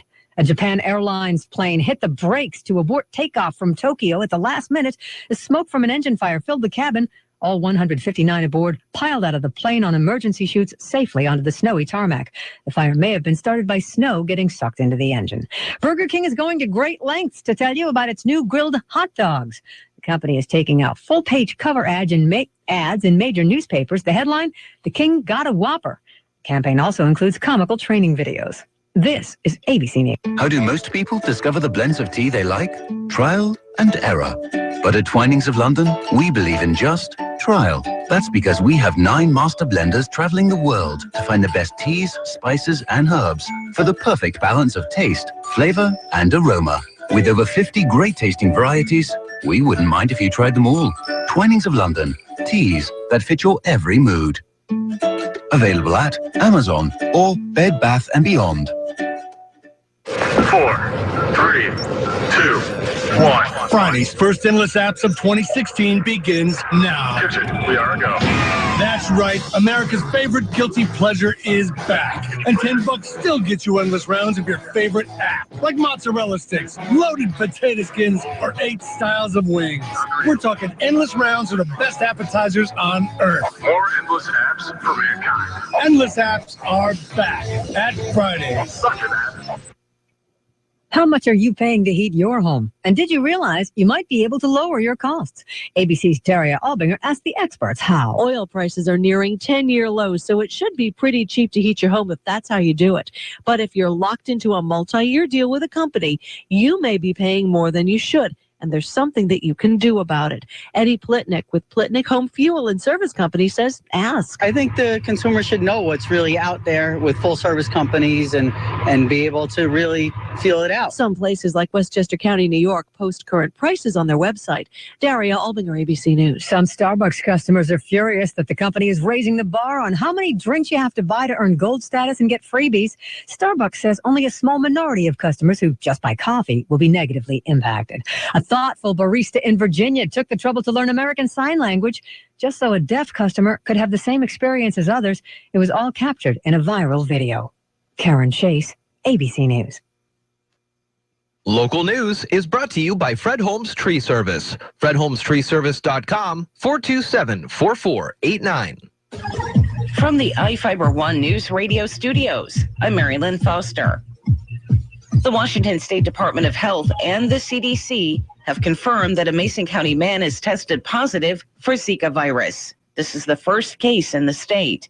The man recently traveled to the South Pacific.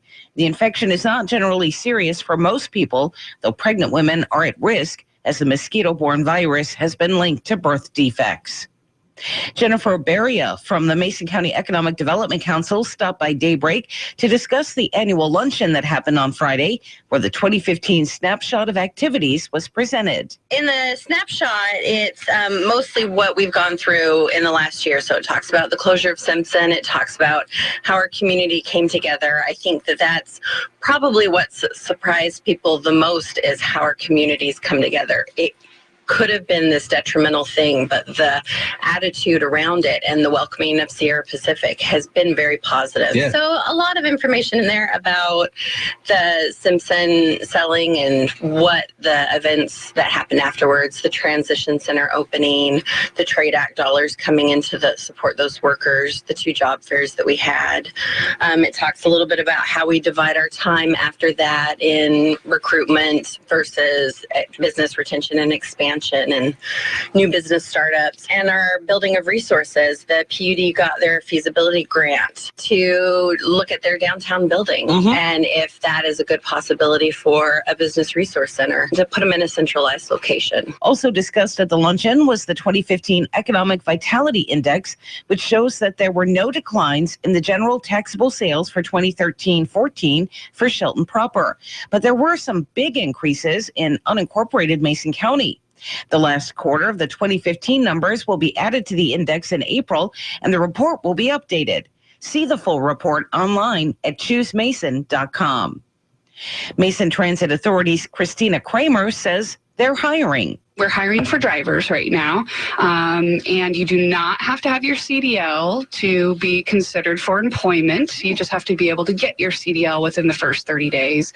I believe 30 days. I'll have to check my facts on that. We do train to that, though. The position starts at about $14.60 as your training wage, and then after your probation period, that goes up to over $15 an hour. And you're in training for 2 to 3 months, I think, before you're out on the road. We're looking to hire 4 drivers, and we're reviewing applications right now. I believe March 7th is when we'll start the training. Learn more about career opportunities on MTA's website, masontransit.org.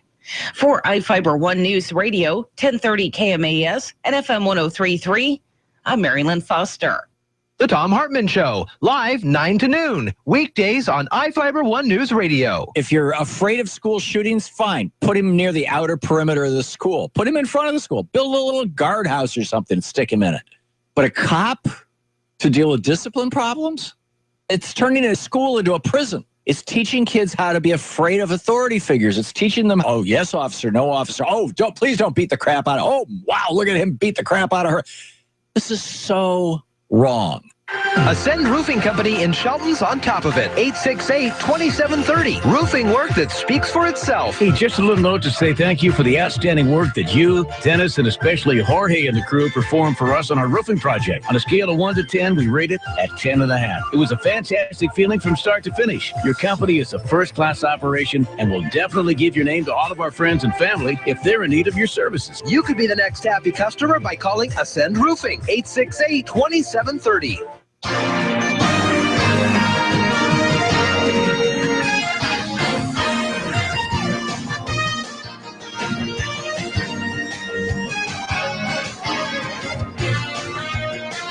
7:08 on a Tuesday morning, and a good morning to you. I'm Jeff Slakey. Carol Gardner's got a weather forecast in just a moment. Dan Griffey's in the lobby. He'll be in about 7 minutes. A Florida-based sports agent has pled not guilty to charges of involvement in a conspiracy to illegally smuggle Cuban baseball players into the U.S. One of those is Seattle Mariners outfielder Leonis Martin, who previously played for the Texas Rangers. We'll follow that story for you as it proceeds. The Trailblazers are hosting the Brooklyn Nets tonight at the Moda Center. The Oregon Ducks will host the Cougs tomorrow night in Eugene, and this Saturday is the last regular season game for Gonzaga against BYU. Pregame at 4:40, tip it right at 5. And after that, we'll have the WCC tournament for you here and follow Gonzaga as far as they go. And in addition to that, we'll see how far they go and there is some question now if they make it into March Madness. 7:09 at iFiber1newsradio.com, AM 1030 and FM 103.3. Carol Gardner has the weather forecast for us. Good morning. It's 29 and clear. We'll have sunshine and some clouds today. It's going to be a high of 55. Tomorrow it's going to be cloudy, but we'll have a high of 57. It's going to still be a little overnight cool for the rest of a couple more days. And Thursday looks like sunshine and 61. Right now it's 29. Now, from the iFiber One News Radio studios, it's Daybreak. Providing local news, sports, weather, and interviews to the South Sound's most important people. You. From business leaders to politicians, from activists for change to advocates for the poor, your neighbors and newsmakers are here on Daybreak. 7:10 at iFiber One News Radio. Right before the break, Carol had some breaking news about a story coming out of Port Orchard.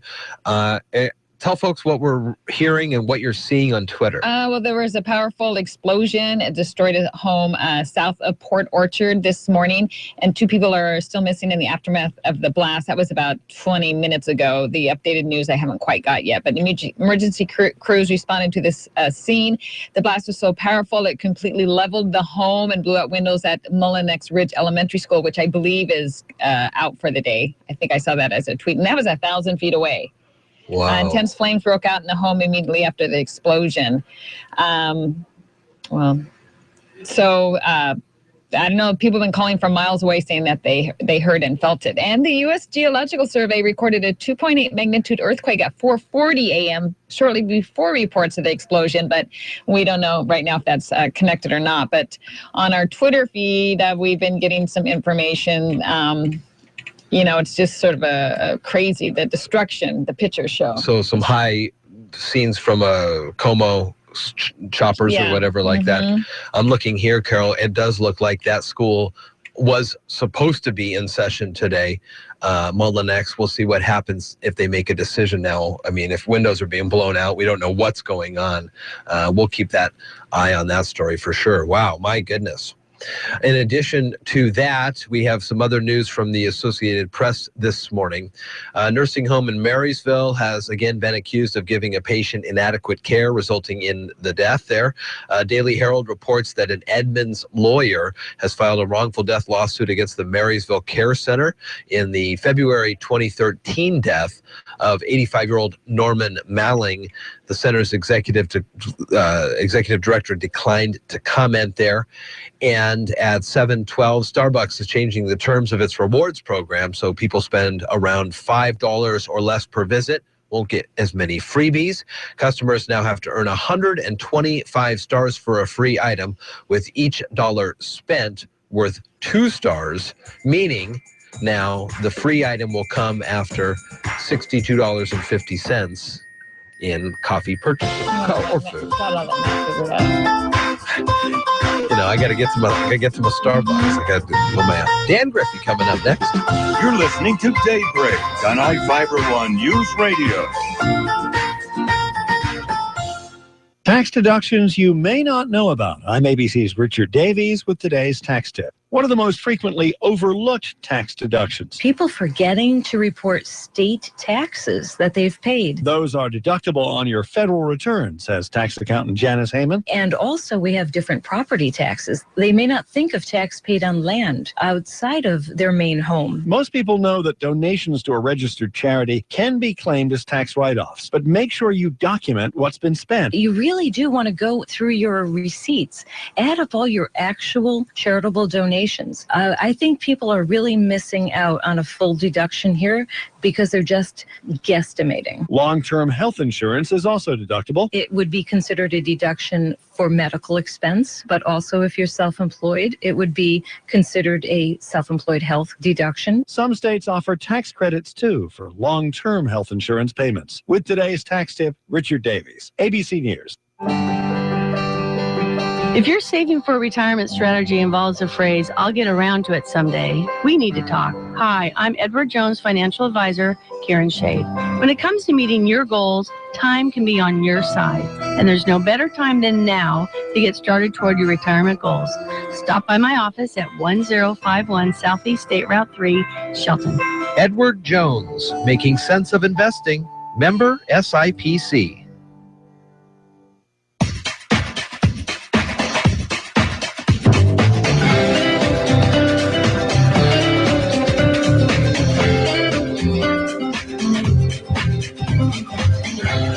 From the iFIBER ONE Newsradio studios, you're listening to Daybreak.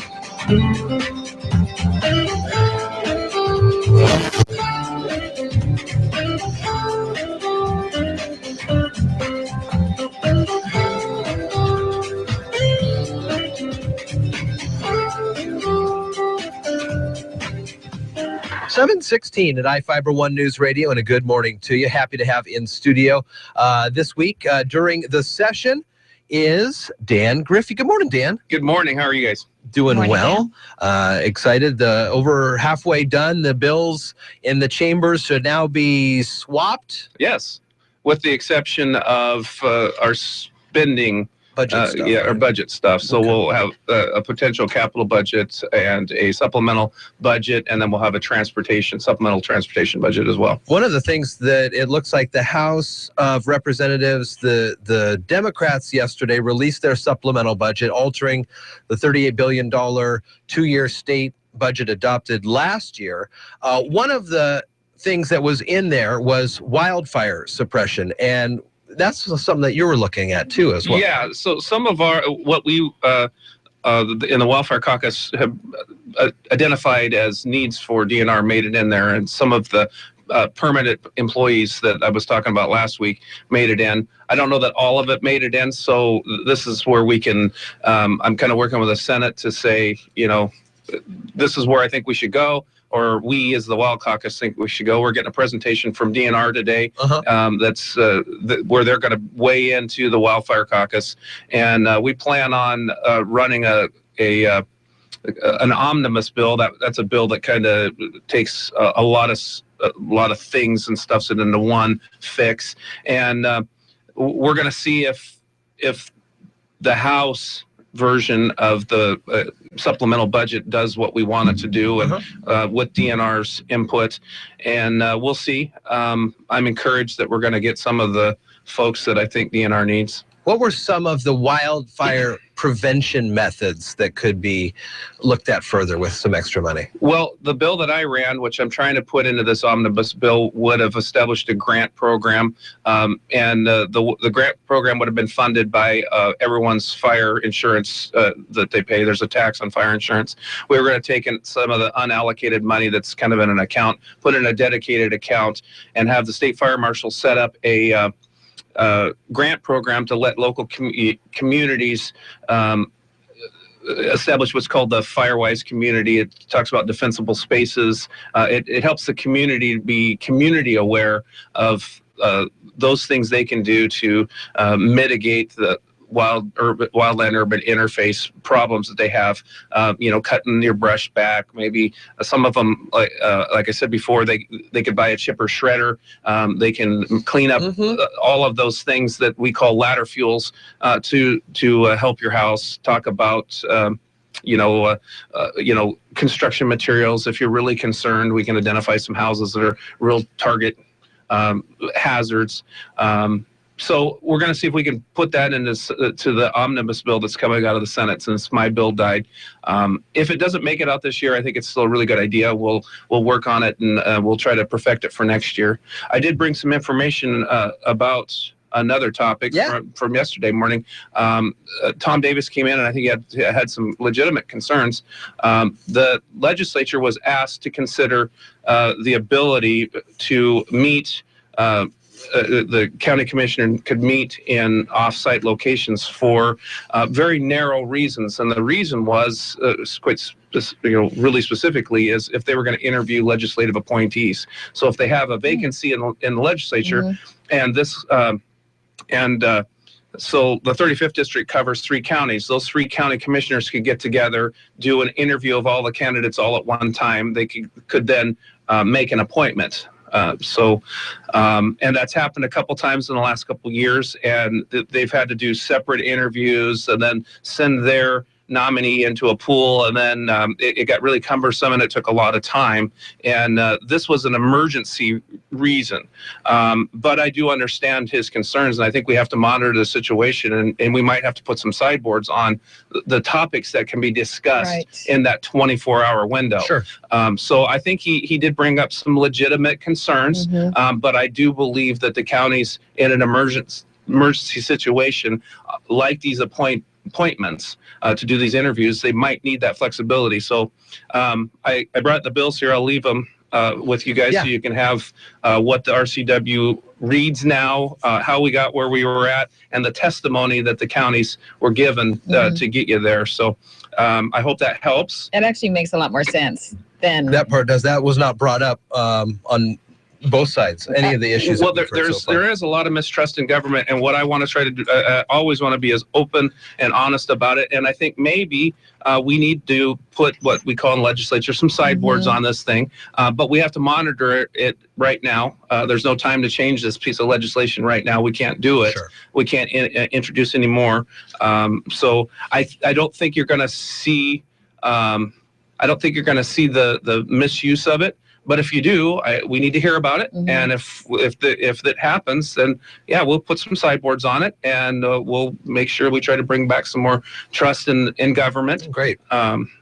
Anyway, good. That's a nice addition to that. It is. We were talking about it yesterday, and I think we're going to have County Commissioner Tim Sheldon on in a little bit to talk further on this issue. It really brought a lot of people's to the attention. They weren't quite sure what was happening. Yeah, well, that's why we voted on it. But again, when I read it, I could see that, well, yeah, maybe there could be a misuse or abuse of it. I think it was, again, it was for a good reason. They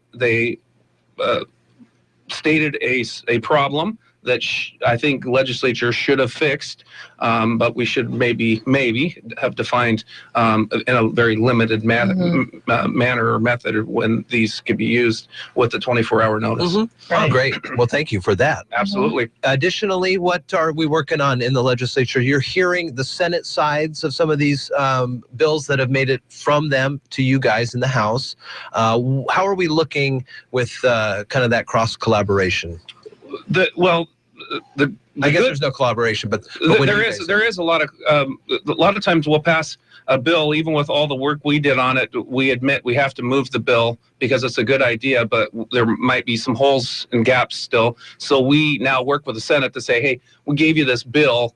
We wanted to address a couple other things, but we ran out of time to do it. And a lot of times ahead of time, we have commitment from that the chair of that committee that we're gonna tackle that. We got your back. We're gonna help deal with it. We have a lot of times option. I vote on a bill 4 and 5 times because we amend it in the House, and the Senate finds it as something that we missed, and they amend it. It comes over, and we're like, wow, it's great, but hey, you didn't think about this, so we amend it again. The body cam bill that we heard yesterday was exactly that. I voted no on it because I wanted to send a clear message to the Senate that it's still a work in progress. Right now, I want law enforcement to have that tool. I really want them to have that tool, but we can still take incidental footage and prosecute misdemeanor crimes. I don't know that we want that much big government in our, we don't want to be, I don't think we want to be monitored that much to where if the law enforcement officer is responding to this crime and then they see somebody, and I know it's kind of a red herring, red herring. We talk about jaywalking, or we talk about something else you see out in the periphery, and with facial recognition and all that kind of stuff we got now, we want to make sure that with this new technology, we maintain individual rights and freedom, and big government surveillance is curtailed. It took us about 4 years working on the drone bills to talk about all of these ideas. What we thought should have happened yesterday is we should have taken all of that hard work we did into the drone piece and incorporated into this type of surveillance as well. But I think the law enforcement officers need that protection. I also think those that have mistrust of law enforcement would have a higher level of trust if they could see and hear the whole issues on these cameras. So that's one I voted no on, just so we could continue to have the discussion in the Senate that there's still some holes that we need to fix. Yeah, when we were talking about Jim Barrett the other day when I was at the North Mason luncheon, he said that this helps on both sides. Complaints go down dramatically when they can prove complaints against officers. Can say, hey, there's nothing going on here. Look at the camera. It makes a lot of sense, and for both sides. Carol? Well, I was just you're talking about your time thing. So when does all this stuff have to be done before the stuff goes to the governor's desk? March 10th. Oof. Everything has to be done by March 10th. March 10th, okay. And so we're going to be doing a lot of late nights again. I expect we only had one really late night when we were considering House bills. I expect that we'll have several more late nights in the weeks to follow. So usually in the other sessions, the budget's always sort of a separate thing. Is that separate also? Like you guys will do that after you get everything else done? Or is this sort of, since this is a shorter session, you guys are doing it all together, however it comes up? We're going to consider the House version of the budget on Thursday. That'd be transpo budget, capital budget, and supplemental operating budget. Okay. And the supplemental operating budget, some of the significant expenses are going to be paid to pay for the wildfires that we didn't budget for. Most of it's going to come out of the budget stabilization account, which is kind of a reserve account that we have set up for those type of emergencies. Finally, today, we just talked about it before you started, but let's let folks know who all eyes were on South Carolina and Nevada over the weekend, but the Washington Republican Party get together, and they weren't necessarily caucusing for the presidential, the person to run in the Republican Party. What was the gatherings happening this weekend? It was to elect folks to go to the county commission, or not county commission, excuse me, county convention. Okay. Republican county convention. Then from Republican county convention, they will elect representatives to go to the state convention. And the Republicans have decided this year that all of their delegates will be decided in our primary. Okay. And so we're unique in that the Democrats are going to allocate theirs through the convention process. Okay. We're going to allocate all of ours through the primaries.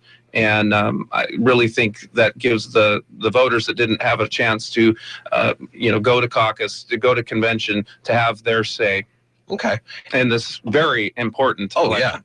Yeah, it's a very important one. Party platform, was that kind of stuff? Yeah, they talk about party platform and we talk about platform ideas at the caucuses, and then we take those ideas, we'll take it to county convention, we'll narrow it all down, come up with a county plan, and then we'll send that on, and hopefully it gets adopted, or parts of it will be adopted for the state. May 24th is our presidential primary here in the great state of Washington. Yeah. Dan Griffey, 35th District Representative, thank you, sir. Thank you. Have a nice day. To see you. Thank you. It is just about news time here on iFIBER ONE News Radio. We will take a break, and when we get to Mary Lynn Foster, coming up next, in addition, scheduled to talk with State Senator and Mason County Commissioner Tim Sheldon this morning. It's all on the way on Daybreak on iFIBER ONE.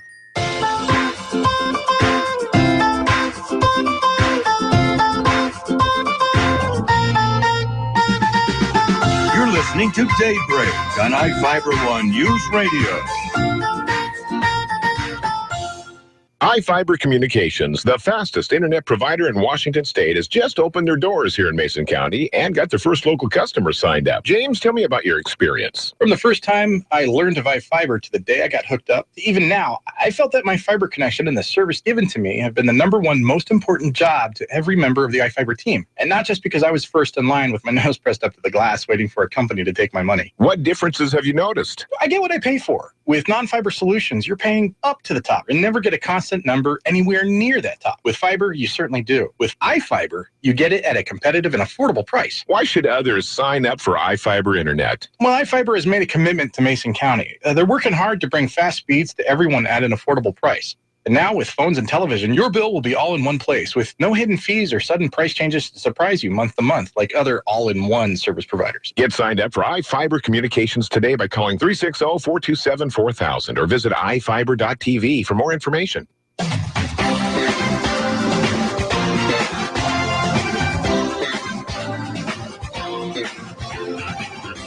729 iFIBER ONE News Radio, and a good morning to you. I'm Jeff Slikey. We'll check the latest in news from Mary Lynn Foster. Follow us on our Facebook page, facebook.com/1030KMAS. And that has some not videos, but pictures of this explosion this morning, explosion at a residential structure that leveled the building. Fire has been contained. That is from South Kitsap Fire and Rescue, their site. We posted that on our Facebook page. Please check that out with the news story this morning.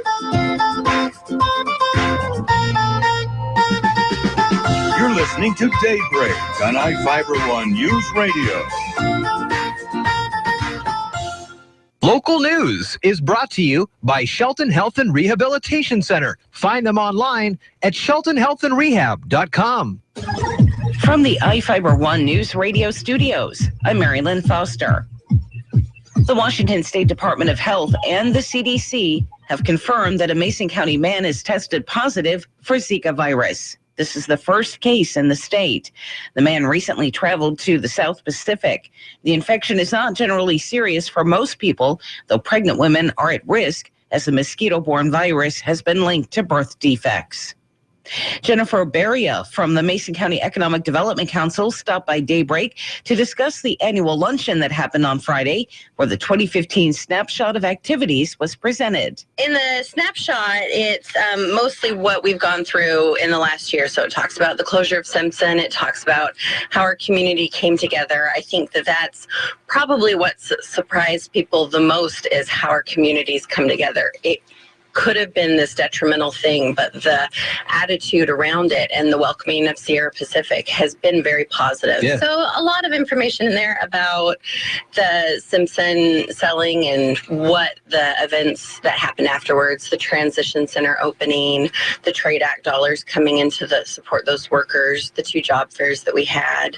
It talks a little bit about how we divide our time after that in recruitment versus business retention and expansion and new business startups, and our building of resources. The PUD got their feasibility grant to look at their downtown building and if that is a good possibility for a business resource center to put them in a centralized location. Also discussed at the luncheon was the 2015 Economic Vitality Index, which shows that there were no declines in the general taxable sales for 2013-14 for Shelton proper, but there were some big increases in unincorporated Mason County. The last quarter of the 2015 numbers will be added to the index in April, and the report will be updated. See the full report online at choosemason.com. Mason Transit Authority's Christina Kramer says they're hiring. We're hiring for drivers right now, and you do not have to have your CDL to be considered for employment. You just have to be able to get your CDL within the first 30 days. I believe 30 days. I'll have to check my facts on that. We do train to that, though. The position starts at about $14.60 as your training wage, and then after your probation period, that goes up to over $15 an hour. And you're in training for 2 to 3 months, I think, before you're out on the road. We're looking to hire 4 drivers, and we're reviewing applications right now. I believe March 7th is when we'll start the training. Learn more about career opportunities on MTA's website, masontransit.org. For iFIBER One News Radio, 1030 KMAS and FM 103.3, I'm Marilyn Foster. Gillis Auto Center in Shelton, a full-service dealership and growing daily.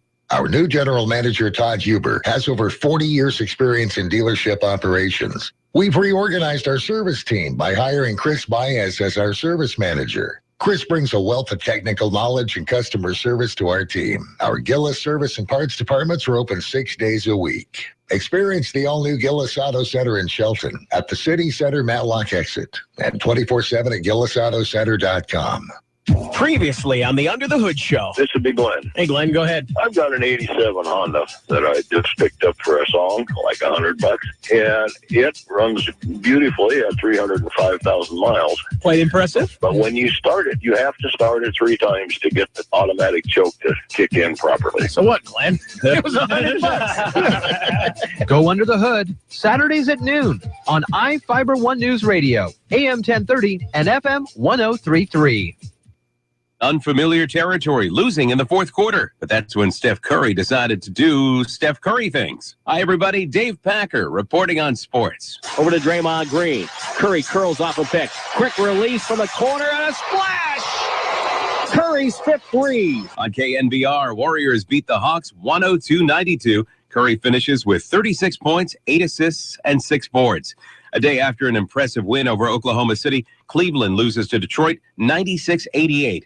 Cavs guard Kyrie Irving had 30 points in the loss. He left Sunday's game with OKC, and the team said it was because of flu-like symptoms. Turns out Irving had a bedbug problem in Oklahoma. I didn't get any sleep, and we came to the game, and I was freaked out. Then I started feeling nauseous, so it was just a whole bunch of BS, honestly. ESPN reports a trade that would send Reds' Jay Bruce to Toronto has hit a snag. This is ABC Sports. A great ACC matchup Monday night as number 3 Virginia faces number 12 Miami. Junior Davon Reed has a career day to propel the Hurricanes. Jakiri to Reed, comes up firing, it's good! It's good! A 3-pointer from the left wing for Davon Reed! There's harmony between his wrist and the ball. Reed hammers home a 3-pointer! As heard on the Miami Hurricanes radio network, Reed finishes with 21 points in the win. West Virginia and Iowa State flexing the offense. The Mountaineers come away with the victory, 97-87. Texas holds on to beat Kansas State 71-70. More NBA action. Toronto wallops New York 124-95. Minnesota sinks Boston 124-122. The Clippers beat Phoenix by 40, and Milwaukee wins 108-101 against the Lakers. Miami and Indiana giving the people free basketball. Dragic, layup, got it in. Dragic went to the right using his left hand. Miami by 5 in overtime. On WAXY, Dave Packer, ABC Sports.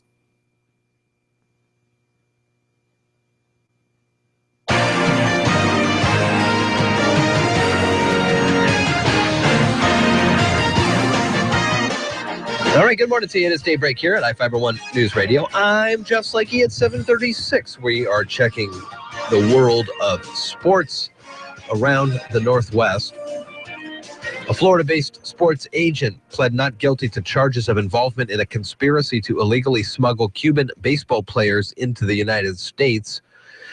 Bart Hernandez will be released pending trial after a $300,000 bail, charged in a 2-count indictment involving the smuggling from Cuba. Seattle Mariners outfielder Leonis Martin previously played with the Rangers. Other sports news, Trailblazers and the Nets take the floor tonight at the Moda Center, and the Ducks will host the Cougs tomorrow night in Eugene. This Saturday, Gonzaga Bulldog basketball on the radio for you versus BYU. Pregame at 4:40, and the tip-off will be at 5. This will be the last game of the regular season. The WCC Conference gets underway in the beginning of March, and the last little bits of February, I believe, and the little bits of March, and then we'll have the NCAA tournament. If Gonzaga wins the WCC tournament, they will be into the contest of 64 teams.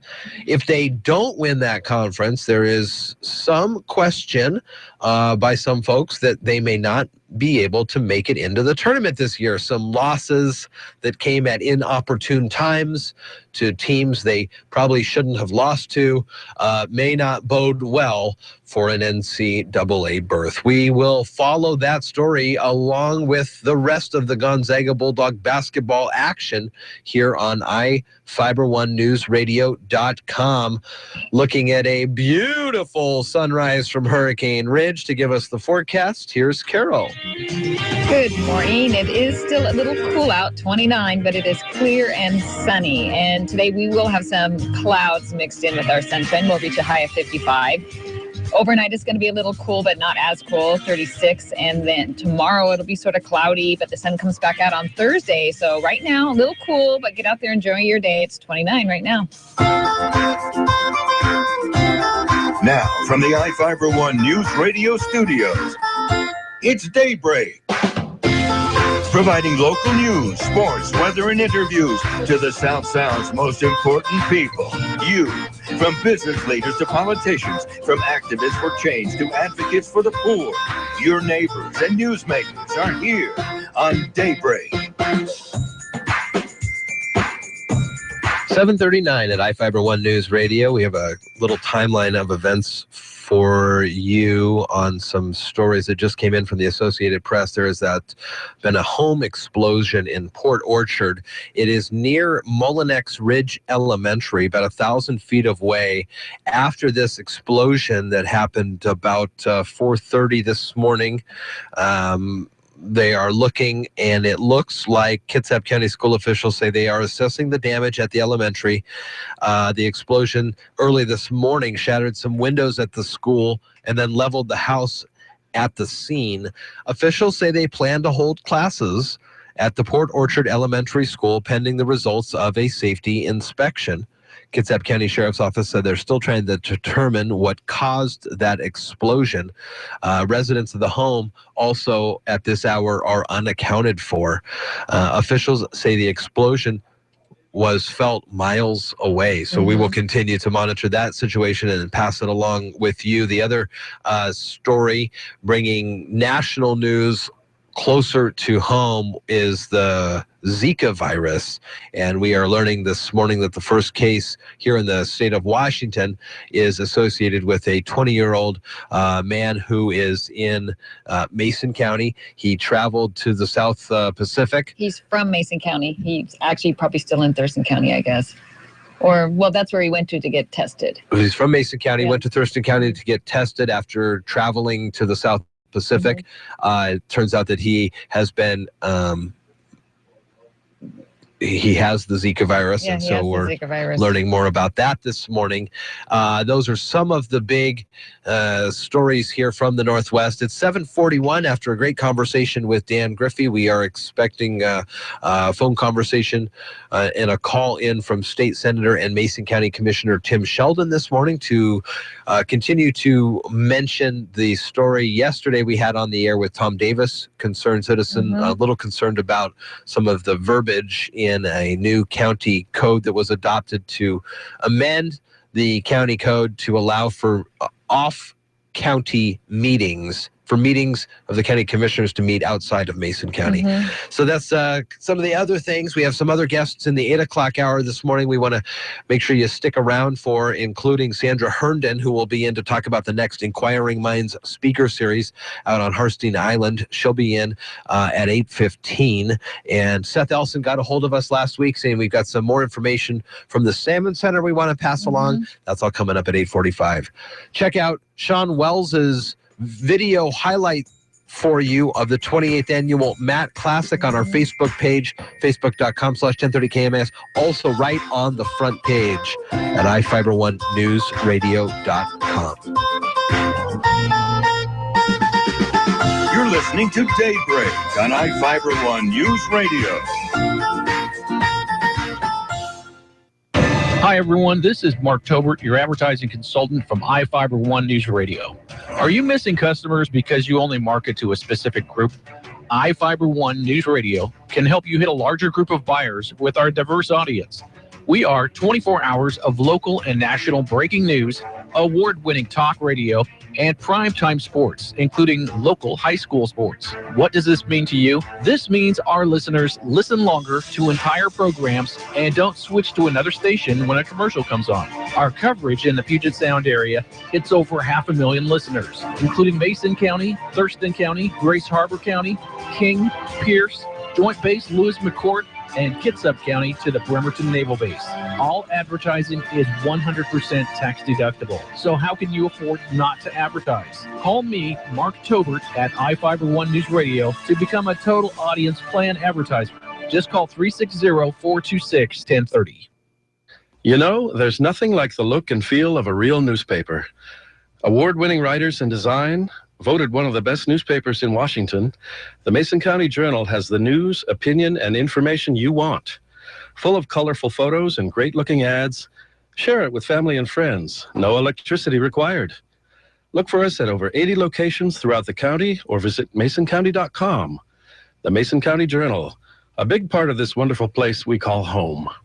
The Tom Hartman Show, live 9 to noon, weekdays on iFIBER One News Radio. This is not an election cycle where middle-of-the-road Democrats are going to stir up enough of the base and enough excitement and enthusiasm that they're going to seriously win elections. And that's the thing that Republicans have figured out and Democrats have yet to learn, which is that elections are not about swaying so-called undecided voters. They're about stirring up the base. The base will bring the undecided voters along with them. They'll do it through social media. They'll do it through talking to their neighbors. They'll do it by talking to people in the workplace. But you've got to energize the base.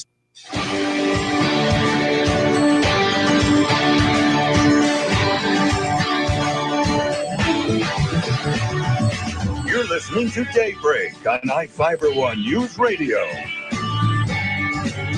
All right, good morning to you. It's 7:45 here at iFIBER One News Radio. And we talked about a incoming phone call from Mason County Commissioner and State Senator Tim Sheldon. He is on the line this morning. Good morning, Tim. Morning, Jeff. Hi, Carol. Good morning, Tim. So, Tim, we had a conversation yesterday and saw that the phone was ringing, and it was Mason County Commissioner Tim Sheldon, and calling in to talk a little bit about what we were discussing yesterday with Tom Davis, and then additionally just a little bit ago with Dan Griffey regarding the county amending the meeting rules. Is that what we're understanding? Well, the state legislature passed a couple bills last year unanimously, 98-0, 49-0. And those bills allowed county commissions to get together and have special meetings in unique circumstances. And we would have to, as county commissioners, change our code to come into conformity with those state laws. So we've been discussing that at the county level, and went ahead and adopted an ordinance that mirrors state law. Now, I can tell you, as 12 years as a county commissioner, the only time that I've had a meeting I can remember with another commission is when our health board, which is made up of the county commissioners, met with the Thurston County Health Board. And that meeting was properly noticed. And so I don't see a group of nefarious county commissioners getting together to do some secretive meeting outside of the county that's not noticed to the public. If somebody can bring me an example of that, then I think we got to start talking about it seriously. But I can think of no example. We have had, as Representative Griffey mentions, we have had meetings. I was not part of them, but years ago when there'd be a vacancy in office, and for the 35th district, you'd have Thurston County commissioners, Mason County, and Kitsap commissioners would meet to pick a replacement. But that's done under a different statute, and the statutes are clear that those county commissioners meet to select the replacement before the next election. So this is kind of a solution looking for a problem. Do you understand Tom's point, though, that maybe, at least for folks who have limited means of transportation in a situation where they'd like to be at the meeting and then find that it has been moved out of county within a 24-hour notice, that they could potentially not get to that meeting? I think that's a very, a circumstance that would be very, very unlikely. There's van pools, there's Mason Transit. I don't think a county commission would be stupid enough to have some special nefarious meeting out of county without noticing it properly. It's just something you wouldn't do. But if he can find an example of this happening, boy, I'd sure like to hear about it. Additionally, and find it any place in the state. Let's hear about it. Okay. Any other issues within the county that you'd like to address? We haven't had the chance to have you on either this session for the legislature or just other county business. Sure. Yeah, I think these are big issues. So that last one I don't think is a big issue. But recently our sheriff has brought to you and to the attention of the public the fact that they want to give up the operation of courthouse security and litter control, litter pickup. So I think this is a big, serious issue. Courthouse security is of paramount importance. You have to have a court system that's safe. There's a recent incident in Montesano in Grace Harbor County where an individual was shot. Especially for domestic violence calendar, you need to have security for those entering the courthouse to make sure they don't have any weapons. And the litter control, our prisoners need to get out of that jail and do some work. And litter control, picking up a litter on the county highway, county roads, and taking care of that for our citizens improves our quality of life. It improves the appearance, morale, home sales, whatever you want to say. It makes it a better place to live. So I think these are two real important issues. The two county commissioners I served with, I did not vote for this, but they voted for a budget, the largest budget in Mason County history. It hires 14 new people at a cost of over $1 million. But this $100 million budget that was passed with an extra $1 million for 14 new people can certainly be reworked so that we can continue these services. And I just don't think that the county commissioner should be micromanaging a professional like the sheriff. I mean, he is an elected sheriff. He's a professional. He has professional staff.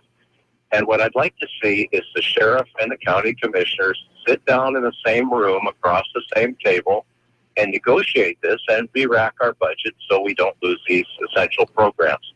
I don't think the county commissioners are really suited to run some of these security programs where weapons screening are involved.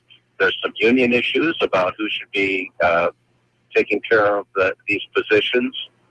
So let's all get together here and work these things out instead of speaking about them when the other party is not in the room. It just doesn't make any sense to me.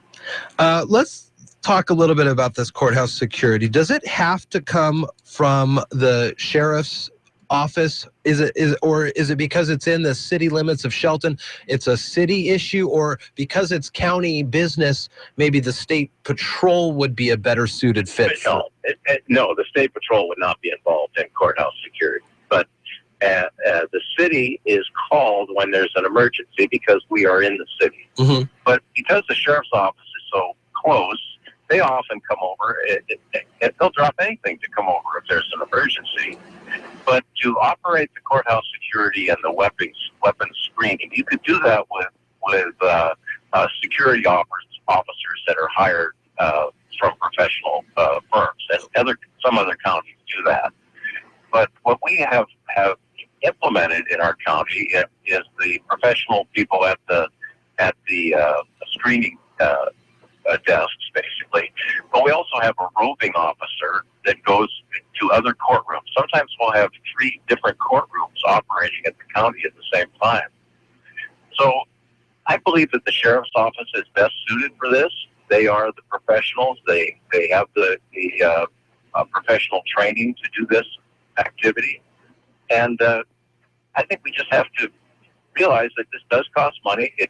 It is probably, in my thinking, a much higher priority than some of the other things we do at the county. So let's prioritize the safety, public safety, as our number one priority. Litter cleanup is a priority as well, but we seem to argue over some things that are, when you ask the public about this, they say, why are you arguing about this? Get this done.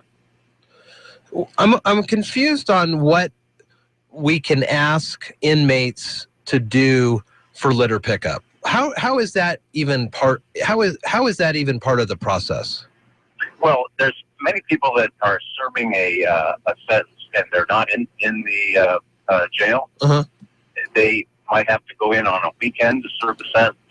Those people I think are well suited to put on a jumpsuit, an orange jumpsuit, get out and pick up litter on the highway, on the county roads. I think that's a much more worthwhile thing than just sitting on a bunk all day. There's other people that are serving very nonviolent sentences. I think it's a good thing for people to have activity and do something in the community that's useful and beneficial to everyone. And I like to see them out there working, cleaning up the roads. I don't think you should just go to the county jail and watch TV. So, Tim, when will we see this on the agenda? What meeting is this going to? Is this going to happen soon? Very soon. I hope so. The sheriff said he will stop doing the screening, I think, in 30 days, and the litter pickup in 90 days. We have some state money for the litter pickup program, so that has to be considered, the grant monies that we have. And I think these are a lot more important than worrying about some kind of nefarious meeting that might happen with county commissioners in another county. So that's just my opinion. And if I might say something, I listened to Dan's remarks. He's really been a great state representative here in his first term. The big issue for us coming up is going to be the budget in a short session. It's supposedly a 60-day session. We'll see if it ends on time. I've been there 26 years. I think I've been to 28 special sessions. So I'm not optimistic that we'll get out on time. One of the other reasons is we have 147 legislators, but there's 74 Democrats and 73 Republicans. It couldn't be more evenly divided. And if you listen to some of the studies that come out recently, there was one from Princeton University and just another one just the last week. They ranked Washington State as one of the most political states in the country. Huh. Now, if you look at the states and you would say, and these academic studies are done by research. So they take a look at how many bills are sponsored by Republicans and Democrats, how many kind of co-sponsors you have, how bipartisan you are. And California is the most political state by far, but in the other studies, we're ranked just below Colorado, or just above Colorado as number 2 in the country. And another state, I think, or another study, we're number 3 out of the 50 states in how political, we are. So I'm a little worried that we won't end on time. The budget is the big item we have to accomplish in this session. And the Democrats in the House, the majority there, released their budget yesterday. It raids the rainy day fund tremendously. It calls for hundreds of millions of dollars in new taxes. And we have revenue forecasts that show our revenues declining right now. I just don't see how we're going to have these new taxes imposed on the citizens. They've been turned down by the citizens, but many of them over with the initiative process in the last 2 years. Well, Tim, it sounds like you got about 20 days to figure it out. Yes, you know, if there's something to argue about, Washington State Legislature will argue about it, and usually they take more time than's necessary. 35th State Senator Tim Sheldon, Mason County Commissioner Tim Sheldon. Nice to talk with you this morning on Daybreak. Thank you. Thank you. 7:57 now at iFiber One. We'll take a break here from the Old Farmer's Almanac. When we come back, the top of the news is in about 3 minutes here. It's all coming up on Daybreak.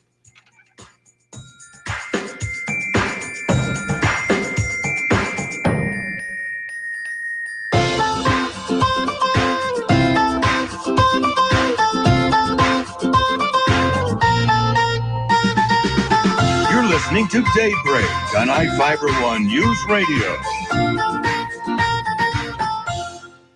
Finding alternate uses for everyday household products is one of our favorite topics. A look at all the clever things you can do with dental floss today from the Old Farmer's Almanac. With more practical tips and useful advice, this is the Old Farmer's Almanac radio report for Tuesday, February 23rd, the 54th day of the year. Actor Peter Fonda has a birthday, and the siege of the Alamo began on this day 180 years ago. When it comes to clever uses for household items, few products are more versatile than everyday dental floss. Try these ideas. Use floss to cut delicate foods like soft cheese or eggs, or to cleanly remove cookies stuck to a baking pan. Auto hobbyists have used it for years to debadge cars. In a pinch, floss can replace fishing line or can be used as a makeshift clothesline.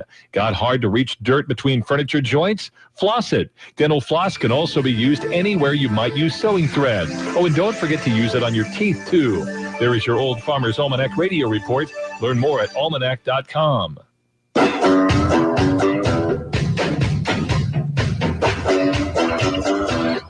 Well, good morning to you. Carol, you know, there's always great conversations to be had out on Harstein Island with the Inquiring Minds Speaker Series. Mm-hmm. The next one's coming up here shortly, and Sandra Herndon will be on the air with us just after the news. I like this Gold Rush show on Discovery. You know, the guys are from Oregon. A lot of the guys are down from Oregon, and they get their stuff at Ritchie Brothers in Centralia.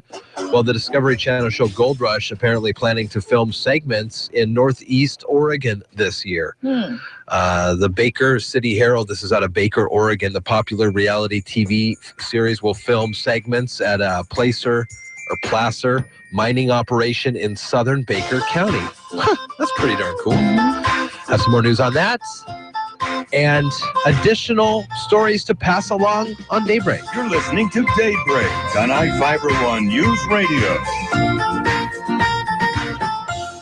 The Chad Benson Show, live weekdays from 3 to 6 on iFiber One News Radio, AM 1030 and FM 1033, KMAS Shelton.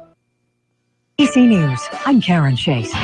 Saying it endangers national security and undermines our standing in the world, President Obama announced his plan to close the Guantanamo Bay Detention Center. It's counterproductive to our fight against terrorists because they use it as propaganda in their efforts to recruit. The president wants the final detainees to be transferred to other countries.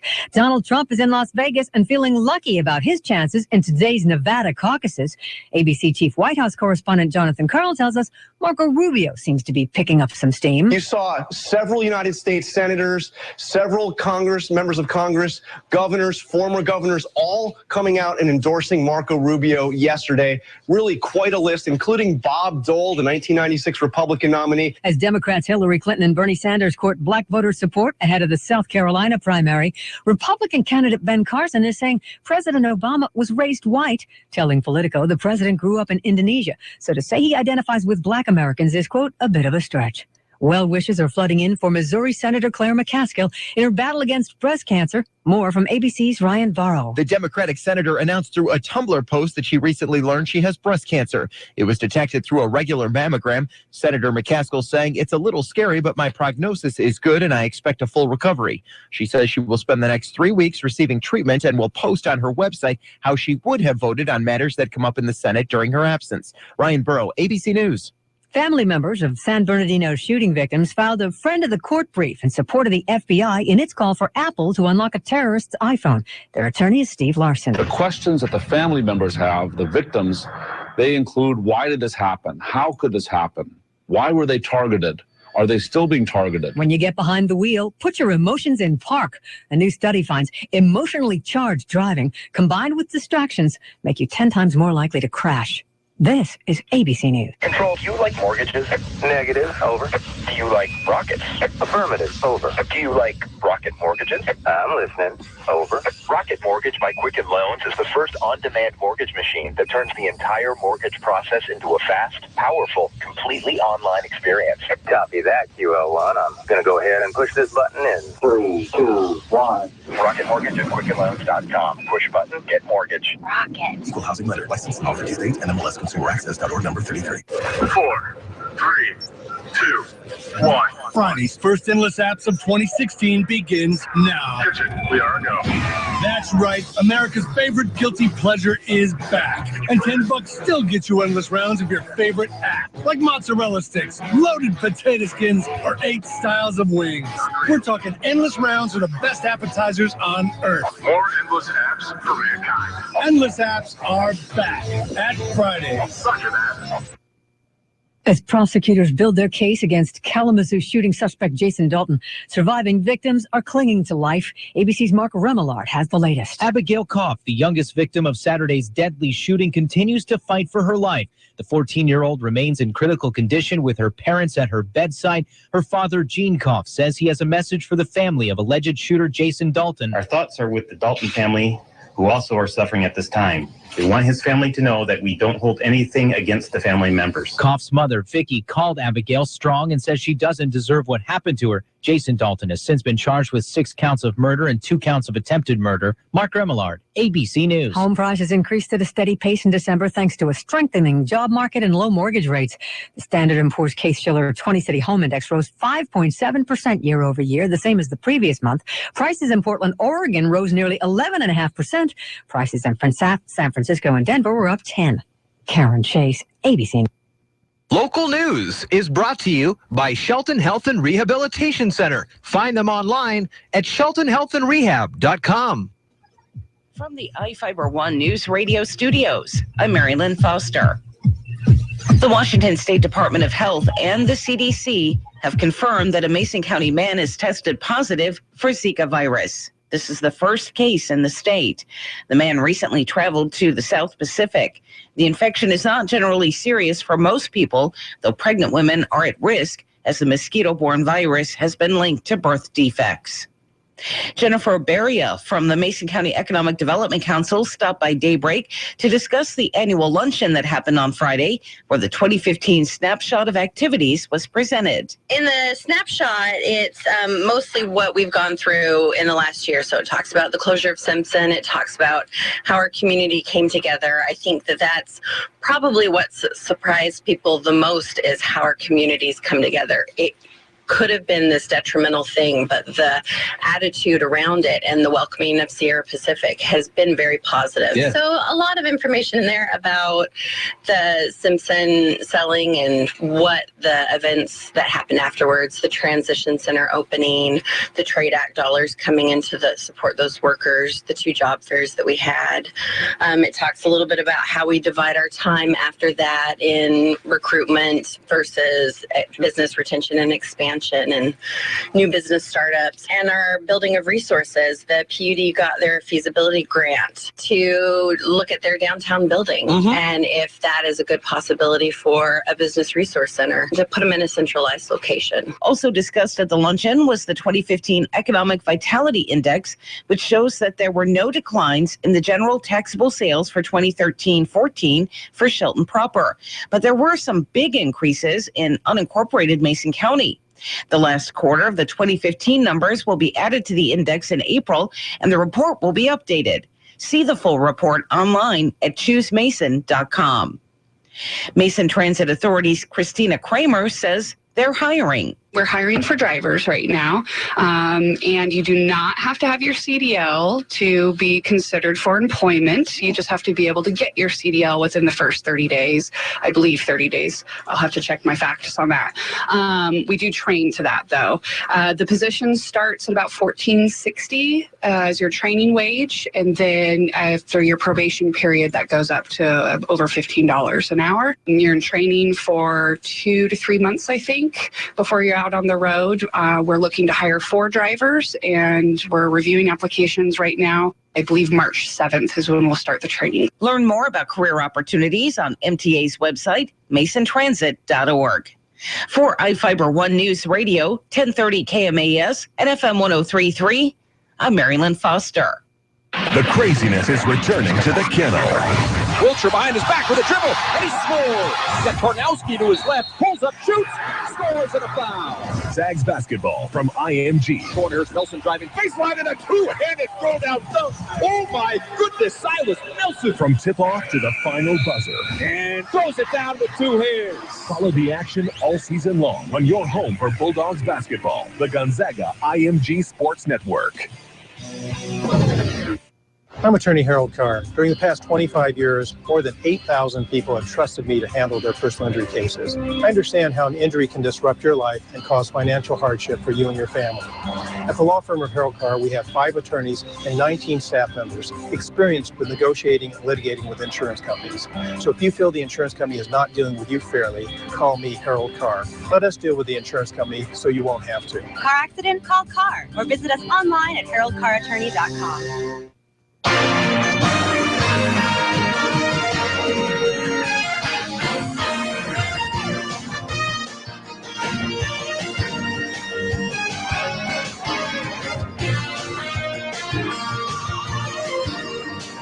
For iFIBER One News Radio, AM 1030 and FM 103.3. I'm Jeff Lakey, and a good morning to you. Checking at sports from around the Northwest, we have some information about a Florida-based sports agent. He has pled not guilty to charges of involvement in a conspiracy to illegally smuggle Cuban baseball players into the U.S.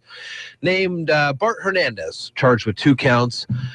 In a 2-count indictment involving the smuggling from Cuba, Seattle Mariners outfielder Leonis Martin used to play for the Rangers. Ducks will host the Cougs tomorrow night in Eugene. Gonzaga has its final regular season basketball game Saturday versus BYU, pregame at 4:40. And the Seattle Mariners are down in Peoria, and they are getting ready for Mariners baseball. And we're looking over the spring training schedule to see how it coincides with potential Gonzaga tournament basketball on the radio. But we will definitely bring you some Mariners spring training games, get you ready to go for the Mariners in the 2016 baseball season. The new look Mariners, Jerry DiPoto, and see how he does with all those big moves that he's been making in the offseason. 8:10 now at iFiber One. Carol's got a look at the forecast. Good morning. It's quite cold. It's 29 degrees out, but it is clear and beautiful. So it's probably, if you're in the sunshine, it's probably a little warmer. We're going to have sun today with some clouds. We're going to reach a high of 55. Overnight, still a little cold, but not as, about 36. And then tomorrow, cloudy, maybe some sun Thursday. But right now, it's clear and 29. Now, from the iFiber One News Radio studios, it's Daybreak.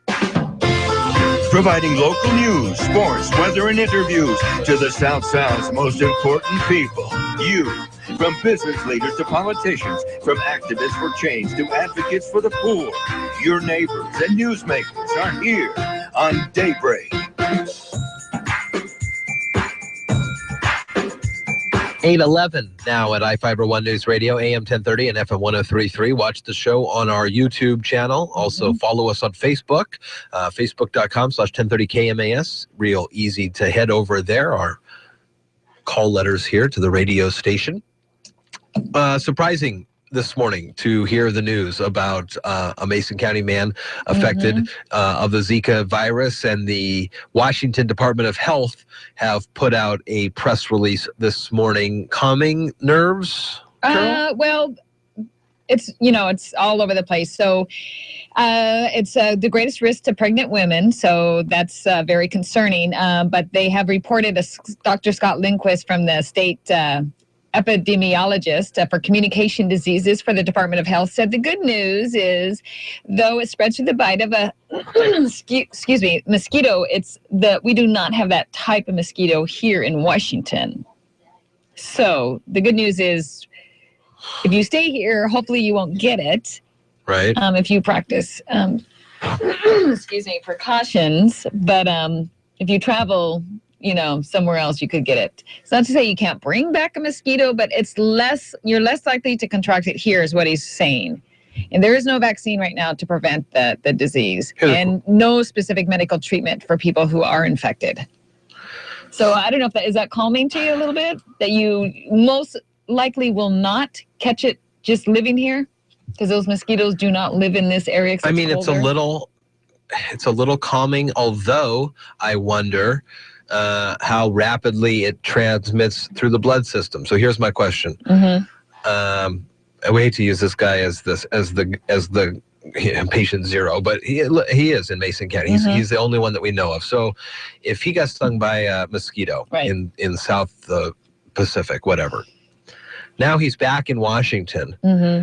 If he gets stung by a Washington mosquito, will it go into that mosquito's blood then, and then does he have it in a Washington mosquito now? That's a good question. I don't know that. I think we should, that's a really good question, because they do your blood. Sandra Hurd coming up next. You're listening to Daybreak on iFiber One News Radio. I feel right at home on JohnLScott.com. Hi, this is Dawn Pinnell from John L. Scott Real Estate here in Shelton. For a while now, I have been saying welcome home and sharing with you some great listings and some hopefully educational and interesting items of riveting radio real estate topics. We're moving our time slot to Friday at 8:55, right at the end of the morning show. I hope you will continue to listen and that you will contact me with any of your real estate needs. I would love to help you say, I'm home. Habitat for Humanity of Mason County invites you to shop their local retail stores in Belfair and in Shelton. At Habitat for Humanity stores, you'll find amazing bargains on discounted home improvement supplies, gently used furniture, and so much more. And when you shop Habitat for Humanity, your dollars are put to work helping to improve, build, and maintain affordable housing right here in Mason County. Habitat for Humanity. Let's build a strong community together. Need a ride? Call 426-8294. Mason County Taxi, 426-8294. Anytime, anywhere. Call when you need a quick, affordable ride. 426-TAXI, 426-8294.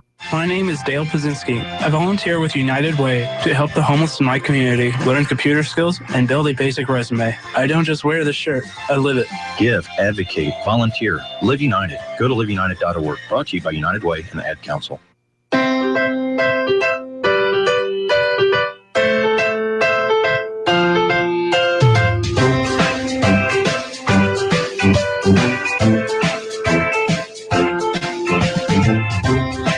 listening to Daybreak on iFIBER One News Radio. 8:15 on a Tuesday morning, and a good morning to you. I'm Jeff Slakey along with Carol Gardner, and we have got a great guest in studio this morning talking about the ongoing Inquiring Minds speaker series down in Harstine Island. And Sandra Herndon is on the air with us this morning. Good morning. Good morning. Nice to see you. Thank you. We got a big, another big speaker happening upcoming, and it is about perceptions. It's called Islam 101. Perceptions, Misconceptions, and Context for the 21st Century. That's who we've got coming up? Yes, his name is David Fenner. Uh-huh. He's from the University of Washington. He has quite an illustrious background. Let me tell you just a little bit about him. We don't want to spend the whole time because he has a big resume. He's with the Jackson School of International Studies, and he's taught courses in Muslim immigration in Europe, and he's the lead presenter for a federally funded Bridges Cultures program, which is professional development workshops for K-12 teachers in districts with large immigrant populations. Uh-huh. He started this interest back in the day when he was in the Peace Corps. Oh. And he and his wife wound up, he's from Indiana, he was in graduate school, and he and his wife decided they would go join the Peace Corps, and they wound up in Oman. And he said he had to get a map real quick because he didn't know where that was, in the Middle East, of course. And in the process of being there for quite a while, they learned a great deal about that part of the world, of course, and about Islam, and became very interested in understanding the relationship of Islam and other religions. And this was back in the 70s. And so he's continued that interest, and he actually is the founding director of the World Learning Center in Oman. Wow. So he goes back and forth all the time, excuse me. He also teaches this kind of course in Rome. UW has a center in Rome. And so he just got back, actually, from teaching there, which he does on a regular basis. Interesting. Yeah. This is quite a hot button issue these days. Oh, it is. People are talking about this in various different ways. Why did you feel it important to have him speak? Well, some people may remember that he came here last year. Patty Ross at the library brought him in as a guest presenter through the same program, Washington Humanities, Washington. And I was able to go and hear him. And he's one of the Humanities Washington speakers in the list that we choose from. And because there's so much confusion and misunderstanding about Islam, we thought it would be particularly timely to bring him in again. Yeah. He had a very good audience there, but of course, there's lots and lots more people who may be interested in hearing what he has to say. It is this Sunday, February 28th at 2 o'clock, and it's free to anybody that wants to head on out to the Harstine Island Community Hall on Harstine Island Road. You just head out Pickering and go over the bridge and turn left. Turn left, so you can't miss it. That's right. How have the other speakers been received this series? Very well. The first speaker talked about his work with veterans and telling their stories. And of course, that's applicable to more than just veterans. And it was very well received and a really good presentation. And then we have a third one coming up as well. How much interaction do the participants, the listeners, have? Is there time for questions with these speakers? Yes, that's built into the program. We start at 2, and the speaker is usually up there very shortly thereafter, make a few introductory remarks, and then we're done by 3:30. The choir comes in after that, so we are prompt. But that gives us plenty of time for the presenter to make a presentation and incorporate questions and ideas from the audience. It is this Sunday. Again, it is Perceptions and Misconceptions and Context for the 21st Century, Islam 101, with a world-renowned speaker on Islam from UW, David Fenner, retired from the Department of International Education. This is the second of the speaker series so far, so we've got a couple more down the pike. I'm sure we'll have you or someone from the community club back on to talk about this, but these continue to be popular events. Yes, indeed. We have another one in the series, and then later in the spring, the Harstein Choir brings in a presenter also from Humanities Washington.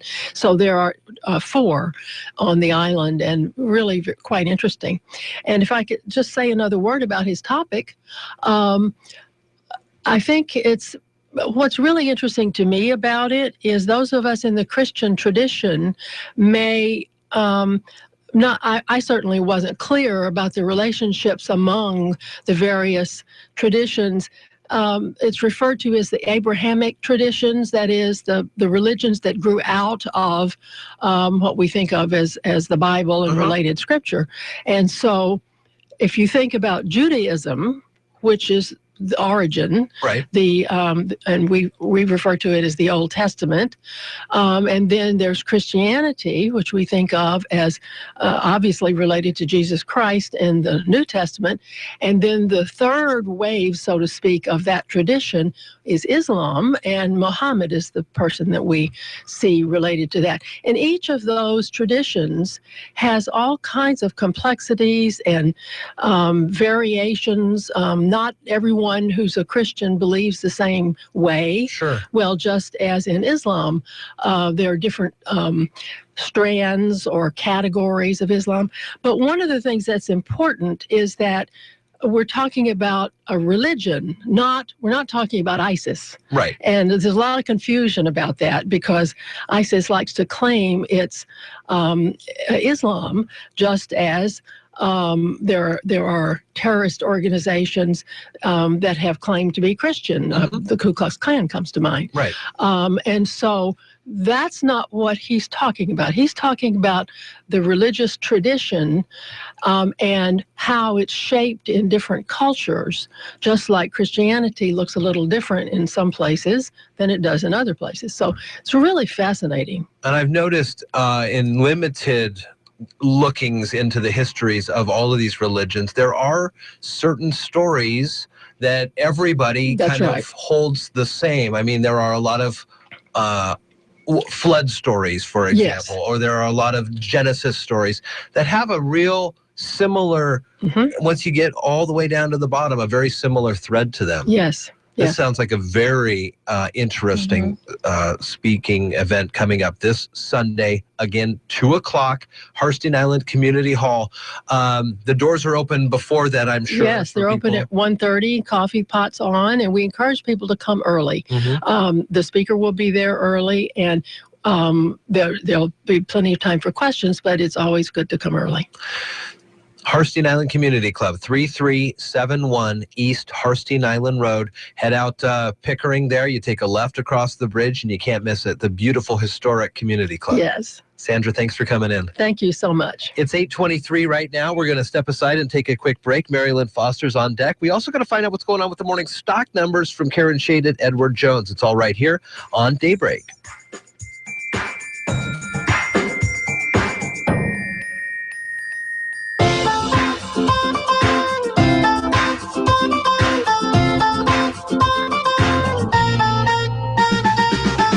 Listening to Daybreak on iFIBER ONE Newsradio.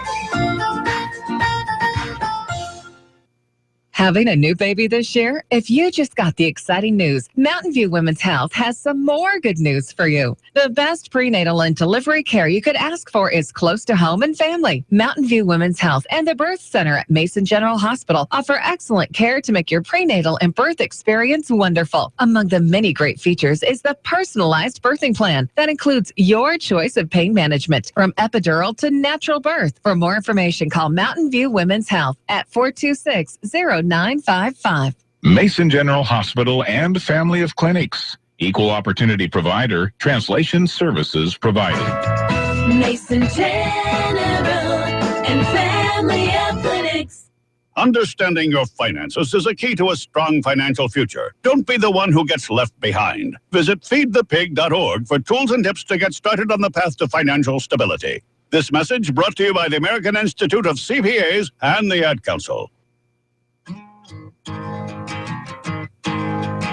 Hi guys, Kat here with iFIBER ONE News Radio. What if I told you that radio advertising is far more effective than print media? Think about all of your customers driving to work, appointments, or events, all the while listening to the radio. Imagine your commercial airs on iFIBER ONE News Radio and the customer decides, hey, I'm right by there. I'm going to go check it out. Radio captures you and literally speaks to you and your customers several times a day. This enables you to build a unique message that reminds your customers what you have to offer. Remember, your customers can either drive to you or through you. And here at iFIBER ONE News Radio, we want to direct customers to you. Being the only talk radio formatted station in the entire South Sound region, we have an entire new market for your business to advertise in. As your sales lady, I take pride in providing your business with the best advertising because I want your business to succeed. So call me today at 360-463-2558 and ask for Kat.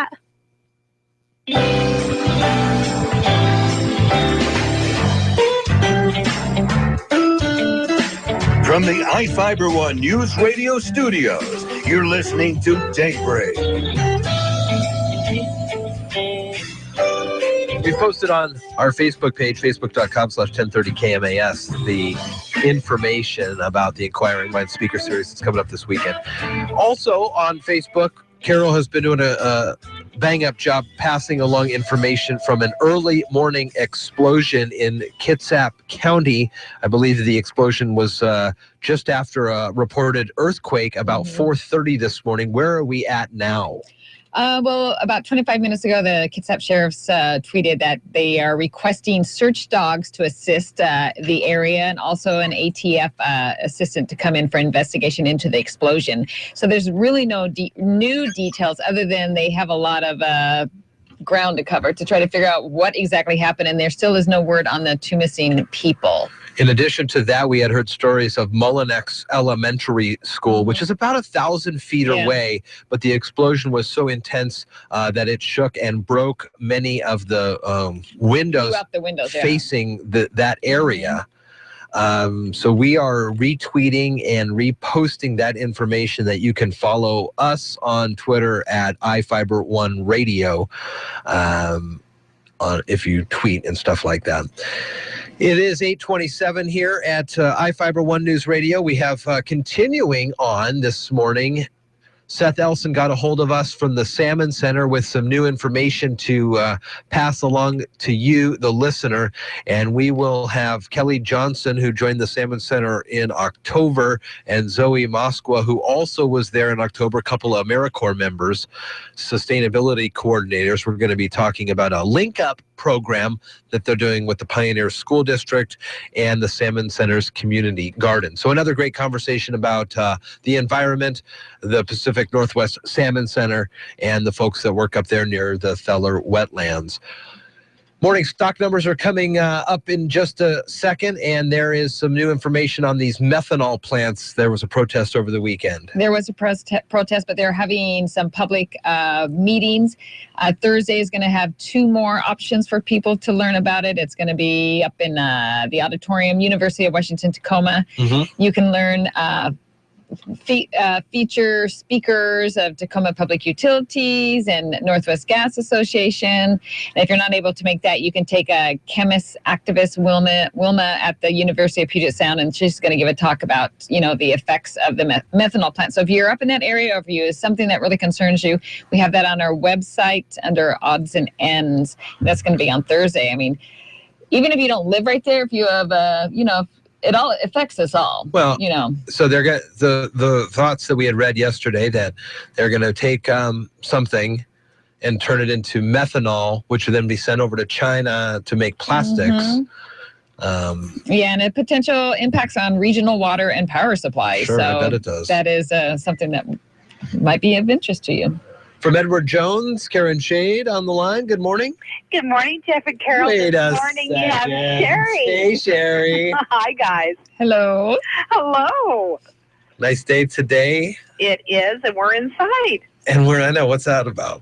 I don't know. Can't they take that ticker outside? You guys can have an outdoor day today? I'll ask Karen about that when she gets back. Okay, please do. What's going on with Wall Street? Well, this morning the U.S. stocks are trading lower, failing to sustain yet another rally as the price of oil and other commodities resume their declines. In economic news, existing house sales in the U.S. unexpectedly rose in January, reaching a 6-month high, in the latest sign that the economy remains on a higher ground despite slowing global growth. Separate data showed consumer confidence fell sharply this month as market turbulence and sluggish job growth more than offset failing gasoline prices. Treasury prices are lower despite the disappointing consumer confidence data. So far this morning in the S&P 500, the best sector is utilities and the worst is energy. The Dow Jones average is down 159.39 at 16,461. The Standard & Poor's 500 index is down 16.99 at 1,928. The NASDAQ down at 55.96 at 4,514. This morning's volume on the New York Stock Exchange is high with about 263.58 million shares traded. Decliners are outnumbering advancers by roughly a 5-2 margin. This morning, the economy markets, gold is up $17.33 to $1,225.96, and silver is up 12 cents to $15.30, and crude oil is down $1.54 to $31.85. In the bond markets, the 30-year Treasury yield is at 2.58%, and the 10-year is at 1.73%. In local stocks today, Amazon is down $11.95. Costco is up 75 cents. Boeing is down 90 cents. Starbucks is down 55 cents.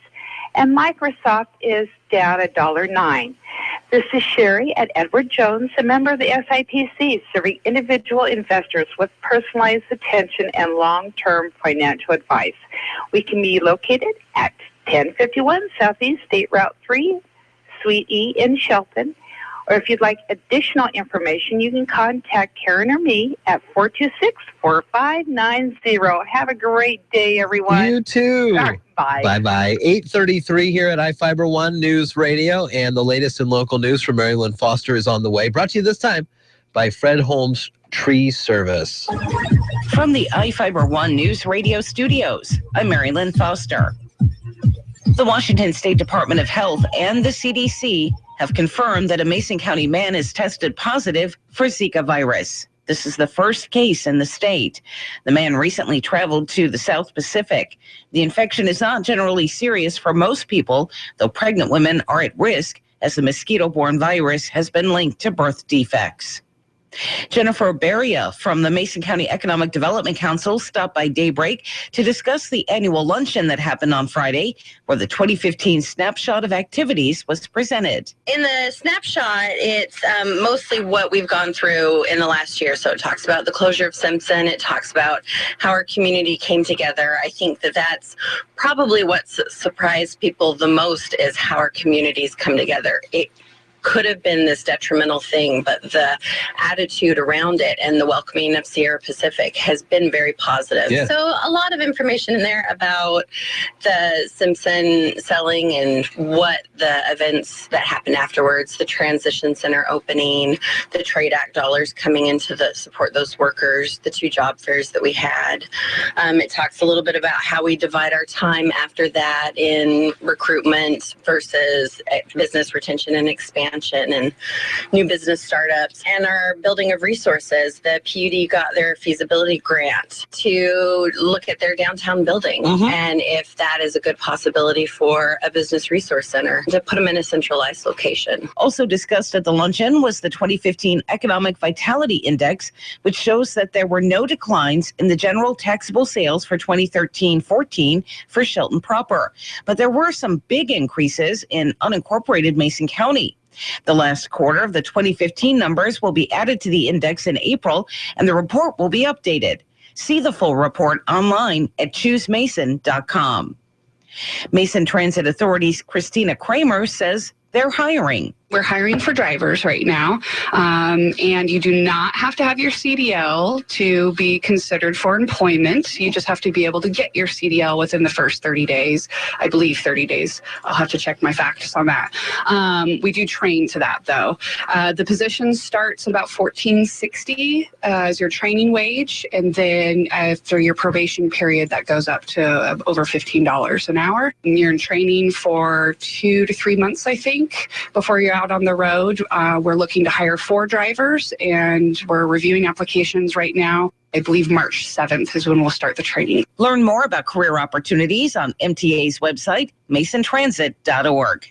For iFIBER One News Radio, 1030 KMAS and FM 103.3, I'm Marilyn Foster. At Mason PUD3, we know that time changes all things, like phone numbers, mailing addresses, and email addresses, even names. PUD3 needs your correct account information for emergency contacts and online security. To make this fun, all PUD3 customers who update or confirm their account information by April 27th will have their names placed into a drawing for a free iPad mini. Go to masonpud3.org/account to learn more. Take control of your money. Start by listening to The Dave Ramsey Show. See, as long as something is specific and measurable and you give it a time limit, immediately 6th grade math kicks in and you can do the division, long division. Say, I want to make $100,000 this year. Great. How much is that a month? $8,300. Do you sell for a living? If you're on commission, you can divide that out, know exactly what you need to sell in order to make your $2,100 a week, which is $100,000 a year. You need to divide out what it takes to get where you want to go. The Dave Ramsey Show, weekdays from noon to 3 on iFIBER One News Radio. Unfamiliar territory, losing in the fourth quarter. But that's when Steph Curry decided to do Steph Curry things. Hi, everybody. Dave Packer reporting on sports. Over to Draymond Green. Curry curls off a pick. Quick release from the corner and a splash! Curry's 5th three. On KNBR, Warriors beat the Hawks 102-92. Curry finishes with 36 points, 8 assists, and 6 boards.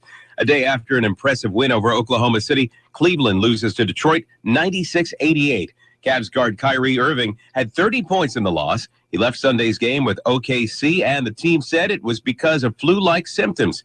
Turns out Irving had a bedbug problem in Oklahoma. I didn't get any sleep, and we came into the game, and I was, freaked out. Then I started feeling nauseous, so it was just a whole bunch of BS, honestly. ESPN reports a trade that would send Reds' Jay Bruce to Toronto has hit a snag. This is ABC Sports.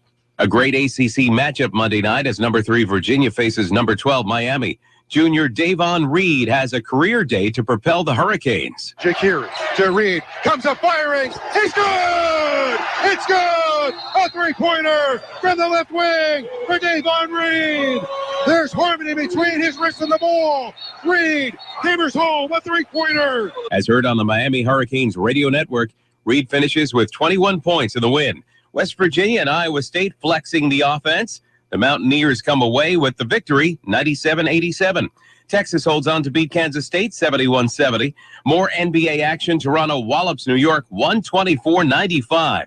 Minnesota sinks Boston, 124-122. The Clippers beat Phoenix by 40, and Milwaukee wins 108-101 against the Lakers. Miami and Indiana giving the people free basketball. Dragic, layup, got it in. Dragic went to the right using his left hand. Miami by 5 in overtime. On WAXY, Dave Packer, ABC Sports.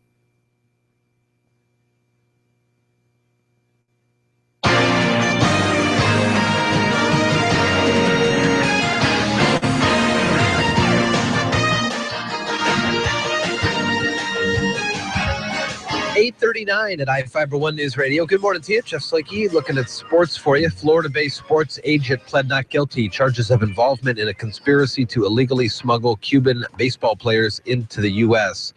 Bart Hernandez charged in a 2-count indictment involving the smuggling from Cuba of Seattle Mariners outfielder Leonis Martin. previously played for the Texas Rangers.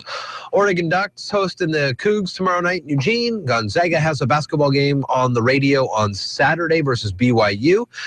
They additionally have a game this upcoming Thursday, but we have decided to cover the GOP debate with that coverage starting at 3. Our next Gonzaga broadcast will be their final home game or their final regular season game against BYU. Pregame at 4:40, tip-off at 5. The WCC tournament is coming up next on that one. 8:39, 8:40 here at iFIBER 1. Carol has a look at the weather forecast. It says it's still 29, but I don't think my looks nice. Updating it. That was like about an hour ago it's updating, but it is clear and it is going to be nice today, about 55. Areas of fog, partly cloudy this afternoon.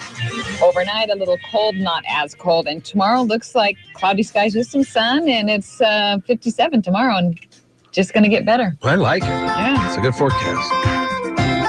Now, from the iFIBER 1 News Radio studios, it's Daybreak. Providing local news, sports, weather, and interviews to the South Sound's most important people. You. From business leaders to politicians, from activists for change to advocates for the poor, your neighbors and newsmakers are here on Daybreak. 8:41 at iFIBER 1 News Radio, AM 1030 and FM 103.3. You can find us online. Oh, an updated temperature now looking at what? About 35 degrees. A little warmer than this. A little warmer. The freezing. Environmental Protection Agency says the uncontrolled spread of small amounts of radioactive waste at Hanford after a windstorm is alarming. Winds pushed specks of contamination beyond Route 4, which is the public highway from Richland out to the Y barricade and the entrance there to Hanford. Tri-City Herald reports that tests found no contamination, though, on the public highway. Still a little suspect if you can get the winds to be moving these things around. Bill and Melinda Gates want young people to get involved in solving the world's problems, like finding clean energy and gender equity for women. Their annual letter on philanthropy released yesterday. The couple calls on the young folks out there to be the driving force of innovation and change. Washington state authorities say 6 people have been arrested in an undercover operation targeting suspects who exploit children online. Seattle Times reports State Patrol says the suspects were arrested in Snohomish County on Sunday. 8:42, we're going to talk about the Pacific Northwest Salmon Center and Environmentally Sound right after this break on Daybreak. You're listening to Daybreak on iFIBER 1 News Radio.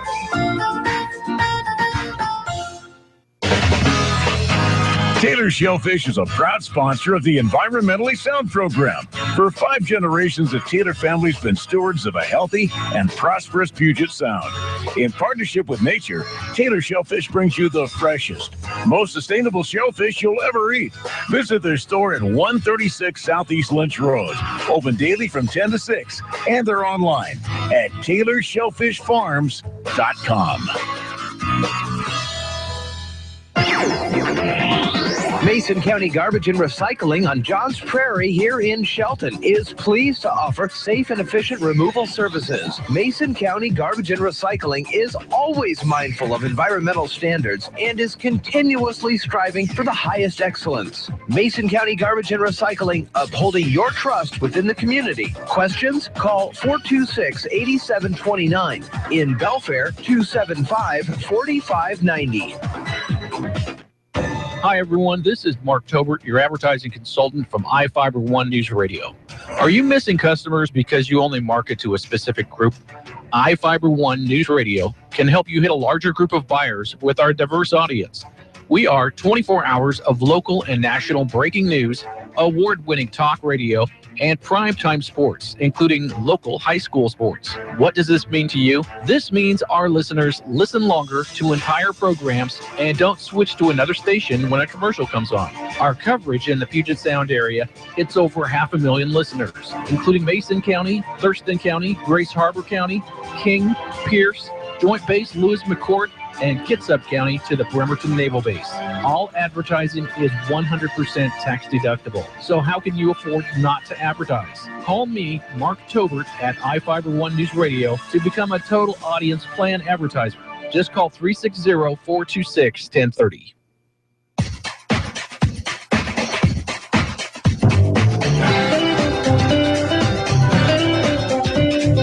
From the iFiber One News Radio studios, you're listening to Daybreak.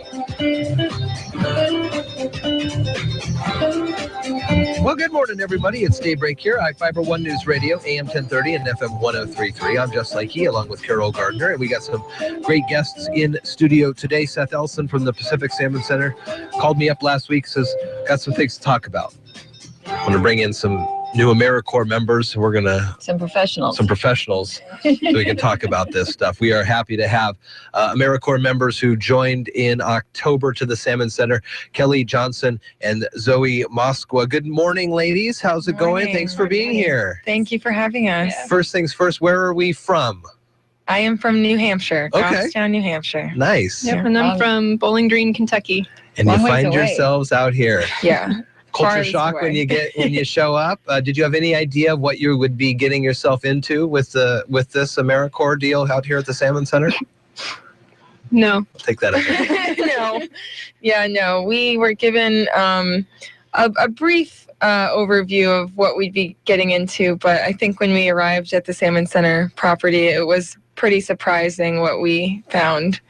It is a beautiful area there, along with the gardens that we'll talk about, and just the restorative habitat that has been worked on so hard at that Theller Center. It's just a beautiful place. Is it similar at all to where you're from? In a way, it's pretty similar to New Hampshire in the fact that it's very forested. So I'm used to the trees. These trees are much bigger, though. Uh-huh. And then the rain is something I'm not used to at all. Still getting used to that. Same for you, Kelly? It's pretty different. It's Kentucky, so it's landlocked. We've got caves and rolling hills and horses, but we don't have trees and forests or estuaries, anything like that. Well, there's definitely a lot to go out and see, depending on how long your stead lasts with AmeriCorps. Mm-hmm. You have got miles and miles of trails that you can go explore. It's beautiful. What made you get involved with the AmeriCorps? Well, I graduated from college, Salve Regina University in Newport, Rhode Island in May with an environmental science degree, and I wanted to do the Peace Corps, and unfortunately that didn't work out very well, so I needed a plan B really fast. So my advisor had told me about AmeriCorps and that I could get some real job experience, go somewhere totally new. So that's what I did. I applied for quite a few, and this is the one that worked out for me, and with about 3 weeks, I moved across the country. Wow. Very, very short notice. So it was a spur-of-the-moment choice for a year to just go to the other side of the country. Kelly, the same kind of a story? No, I knew that I wanted to move out to Washington. I've been wanting to move out to the Pacific Northwest since I was like 16 or 17, and I was just looking real hard for a job in Washington specifically, and AmeriCorps is this huge database with lots of different job options to apply to, so that's why I started aiming my sights towards doing that. And yeah, same thing, worked out. Found out about 3 weeks before I had to come out here. It was pretty fast. That is pretty fast. Yeah. Pretty shocking. We're going to talk about a couple different things that the Salmon Center is up to. Let's first discuss the Link Up program in association with the Pioneer School District. Who'd like to start on that? I can. Okay. So Link Up at Pioneer is an after-school program that's hoping to allow kids some enrichment time and extra time to work on homework and keep them out of trouble. And we specifically are going in and doing a program called Fun with Food to teach kids about nutrition and healthy eating habits. It's a really good way for us in our AmeriCorps term to collect performance data and see how we're able to go out and reach young kids and try to better their futures by teaching them about nutrition. So you head into the classrooms to talk about this. Do they ever come to you guys at the Teller Center or where the Salmon Center is? No, it's only at Pioneer. It's at Pioneer School. Yeah. Well, it's still a nice, rewarding thing. You guys have the community garden there. We'll mention in a second. Salmon. We talk about salmon, and they have to eat healthy in the waterways, and us humans also have to eat healthy. That's connected in a certain way. Yeah, definitely. Well, it's funny because we teach kids. We also do a salmon in the classroom program with with the local schools, and in the schools we talk to the kids about how salmon need cold, clean water, and that's something we try to instill in them. At least they'll remember that. And it's really true for humans too, that we need water that is not warming over time, right? Climate change. So we need cold water and then clean water as well. So polluted waterways, humans can also not survive in that. So salmon and humans actually have a lot in common. So how do the kids, do they like it? Do they embrace it? Or is it new? I mean, they love it. We get a lot of personal fishing stories. Anytime they've seen a salmon, they are thrilled to tell us about that experience. And it's really neat to see, even at a young age, kids out here really do connect with salmon. And there doesn't seem to be anything similar, even on the East Coast. I noticed a difference there. That kids and even adults on the West Coast seem to take salmon very seriously. So it's really cool to see that. Was this your first time seeing salmon like this, unless it's a video or a picture? Yeah, definitely. And so what was that like? Huge. I mean, they are massive animals. They are the size of the length of my arm. And yeah, I mean, it's kind of just, you're watching them and you're kind of just being mesmerized because they've evolved so perfectly for their habitat. They know exactly what they're doing, and watching them is amazing. So y'all got here in October, so you got a chance to see the fall runs and things like that. What was that like? Oh, it was amazing. I had never seen, I don't even think I'd really seen a picture of a salmon before. I'm so far away from the ocean. That's not a thing in Kentucky. And again, like Zoe said, the size is just astounding. And I don't know, I was pretty blown away. We also did some carcass surveys with our fish biologists. And so we got to put on our waders and go up the river and collect dead fish. Yeah, for sure. How about that smell? Yeah, that It was smell. pretty rank, but it was really so fun. It was so fun. I bet. Let's move to the community garden. It is on the Pacific Northwest Salmon Center property there near the Theller Community Center. What is the size? How much do you think? So if this will be your first gardening season, right? Upcoming. What does the garden look like now, and what can people do with that community garden? So the Pea Patch project is sort of the community garden bed project that Kelly and I have sort of taken on with our AmeriCorps duties that we're going to kind of revamp. We've called it like From the Ground Up Community Garden Bed Project. And we're basically going to be transforming a pretty large area that right now is just grassy, sort of flooded out in-ground beds, and trying to turn them into raised beds made with concrete blocks, just so that people from the community don't feel like they need to transform that area and then garden on top of it. It's just a lot of work at this point, and we just want to get a higher turnout rate and have people be able to start planting sooner and with more ease than they kind of have right now. Do you have an idea of the types of foods that you want to grow this upcoming season? Oh, yeah. I did the planting plan about 3 weeks ago, and I went for variety. Diversity, yeah, a lot of diversity. So it's my first time sort of being in charge of a farm at all, which is exciting and scary. So I did an array of like the brassicas. I'm gonna shoot to try for peppers and tomatoes, but I know that's hard in this climate. Spinach, greens, peas, Brussels sprouts. A little bit of everything. A little bit of everything. I think you'll be surprised if when the weather turns drier, you can really get some good tomato plants. Sweet. We've got some of the best tomatoes in the whole state, if not the country. Mason County That's what they National say. Garden has really good tomatoes. They've They're got masters. great. Yeah. They know what they're doing. For sure, they do know what they're doing. Yeah. This is exciting. How long are you guys going to be part of the Salmon Center and AmeriCorps? Just until August. Wow. August 15th is our last day, so it's a 10.5-month service.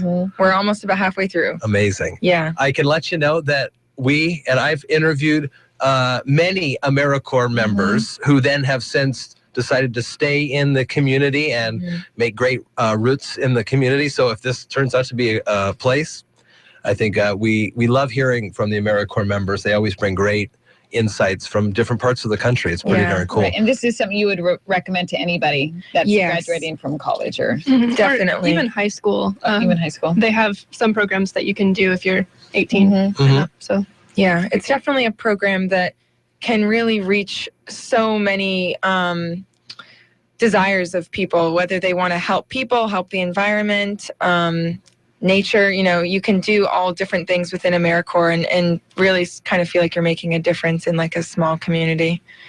Nice. Well, we're excited to see you for the next couple of months here and keep us updated on all the great progress. Great. Thank you. It's been Zoe Moskwa and Kelly Johnson from the Salmon Center, a couple of AmeriCorps sustainability coordinators that'll be here through August of this upcoming year, part of our environmentally sound segment this morning. Thank you so much. Thank you. 8:55 right now. We're going to take a quick break here from the Old Farmer's Almanac. When we come back, we'll start to wrap things up on a Tuesday morning here on Daybreak.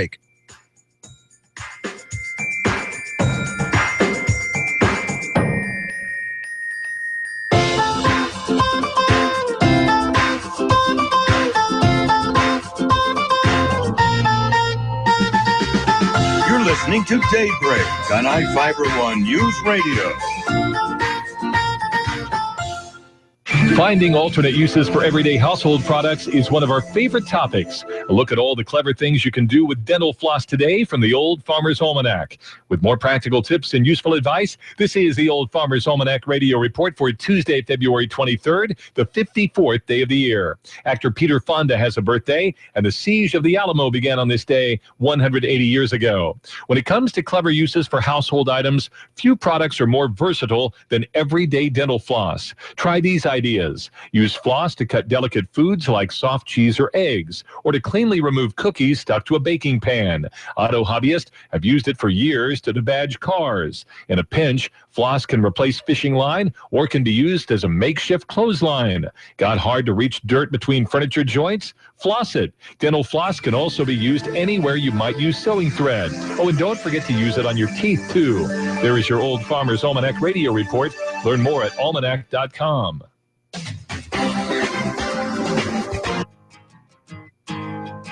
Hi guys, Kat here with iFIBER One News Radio. What if I told you that radio advertising is far more effective than print media? Think about all of your customers driving to work, appointments, or events, all the while listening to the radio. Imagine your commercial airs on iFIBER One News Radio and the customer decides, hey, I'm right by there. I'm going to go check it out.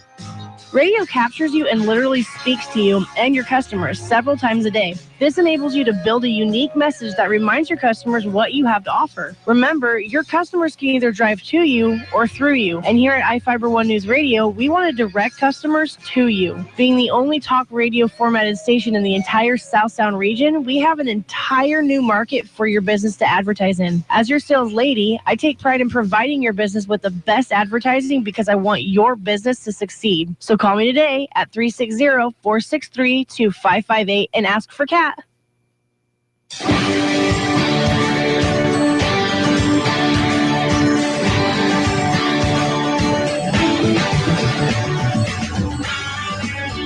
From the iFIBER One News Radio studios, you're listening to Daybreak. 8:58 here, Carol. Good morning to you. Good morning. It'll be Wednesday before we know it. It will be. But first we have Tom Hartman, Dave Ramsey, Chad Benson, Alex Jones, and Overnight America to get us into tomorrow morning. It's a Wednesday. Drew McEwen, 35th District Representative, will be calling in, and we'll talk with him. Also, Christina Kramer, most likely for Transit Talk, if not some representative from Mason Transit. Also, Port of Call coming up tomorrow. Thursday, during the day, we've got our Focus on Shelton segment. Mark Ziegler will be in again, and we're going to talk about the Empty Bowls, which is coming up the first week of March, and they're going to do it 3 subsequent Wednesdays. So people are reminded about that. So you can go make your bowls on the 2nd, glaze your bowls on the 9th, and enjoy that delicious soups and breads from the local eateries on the 16th. We will have more information with Nick Scott on this explosion in Port Orchard. Otherwise, have a great day.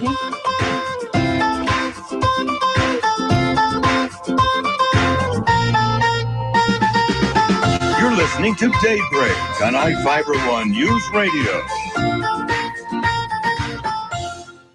Dave Ramsey helps you handle your money. Weekdays from noon to 3 on iFIBER One News Radio, AM 1030, FM 1033, KMAS Shelton. From ABC News, I'm Joan Bennett. President Obama presenting a plan to Congress to close the Guantanamo Bay Detention Center in Cuba, which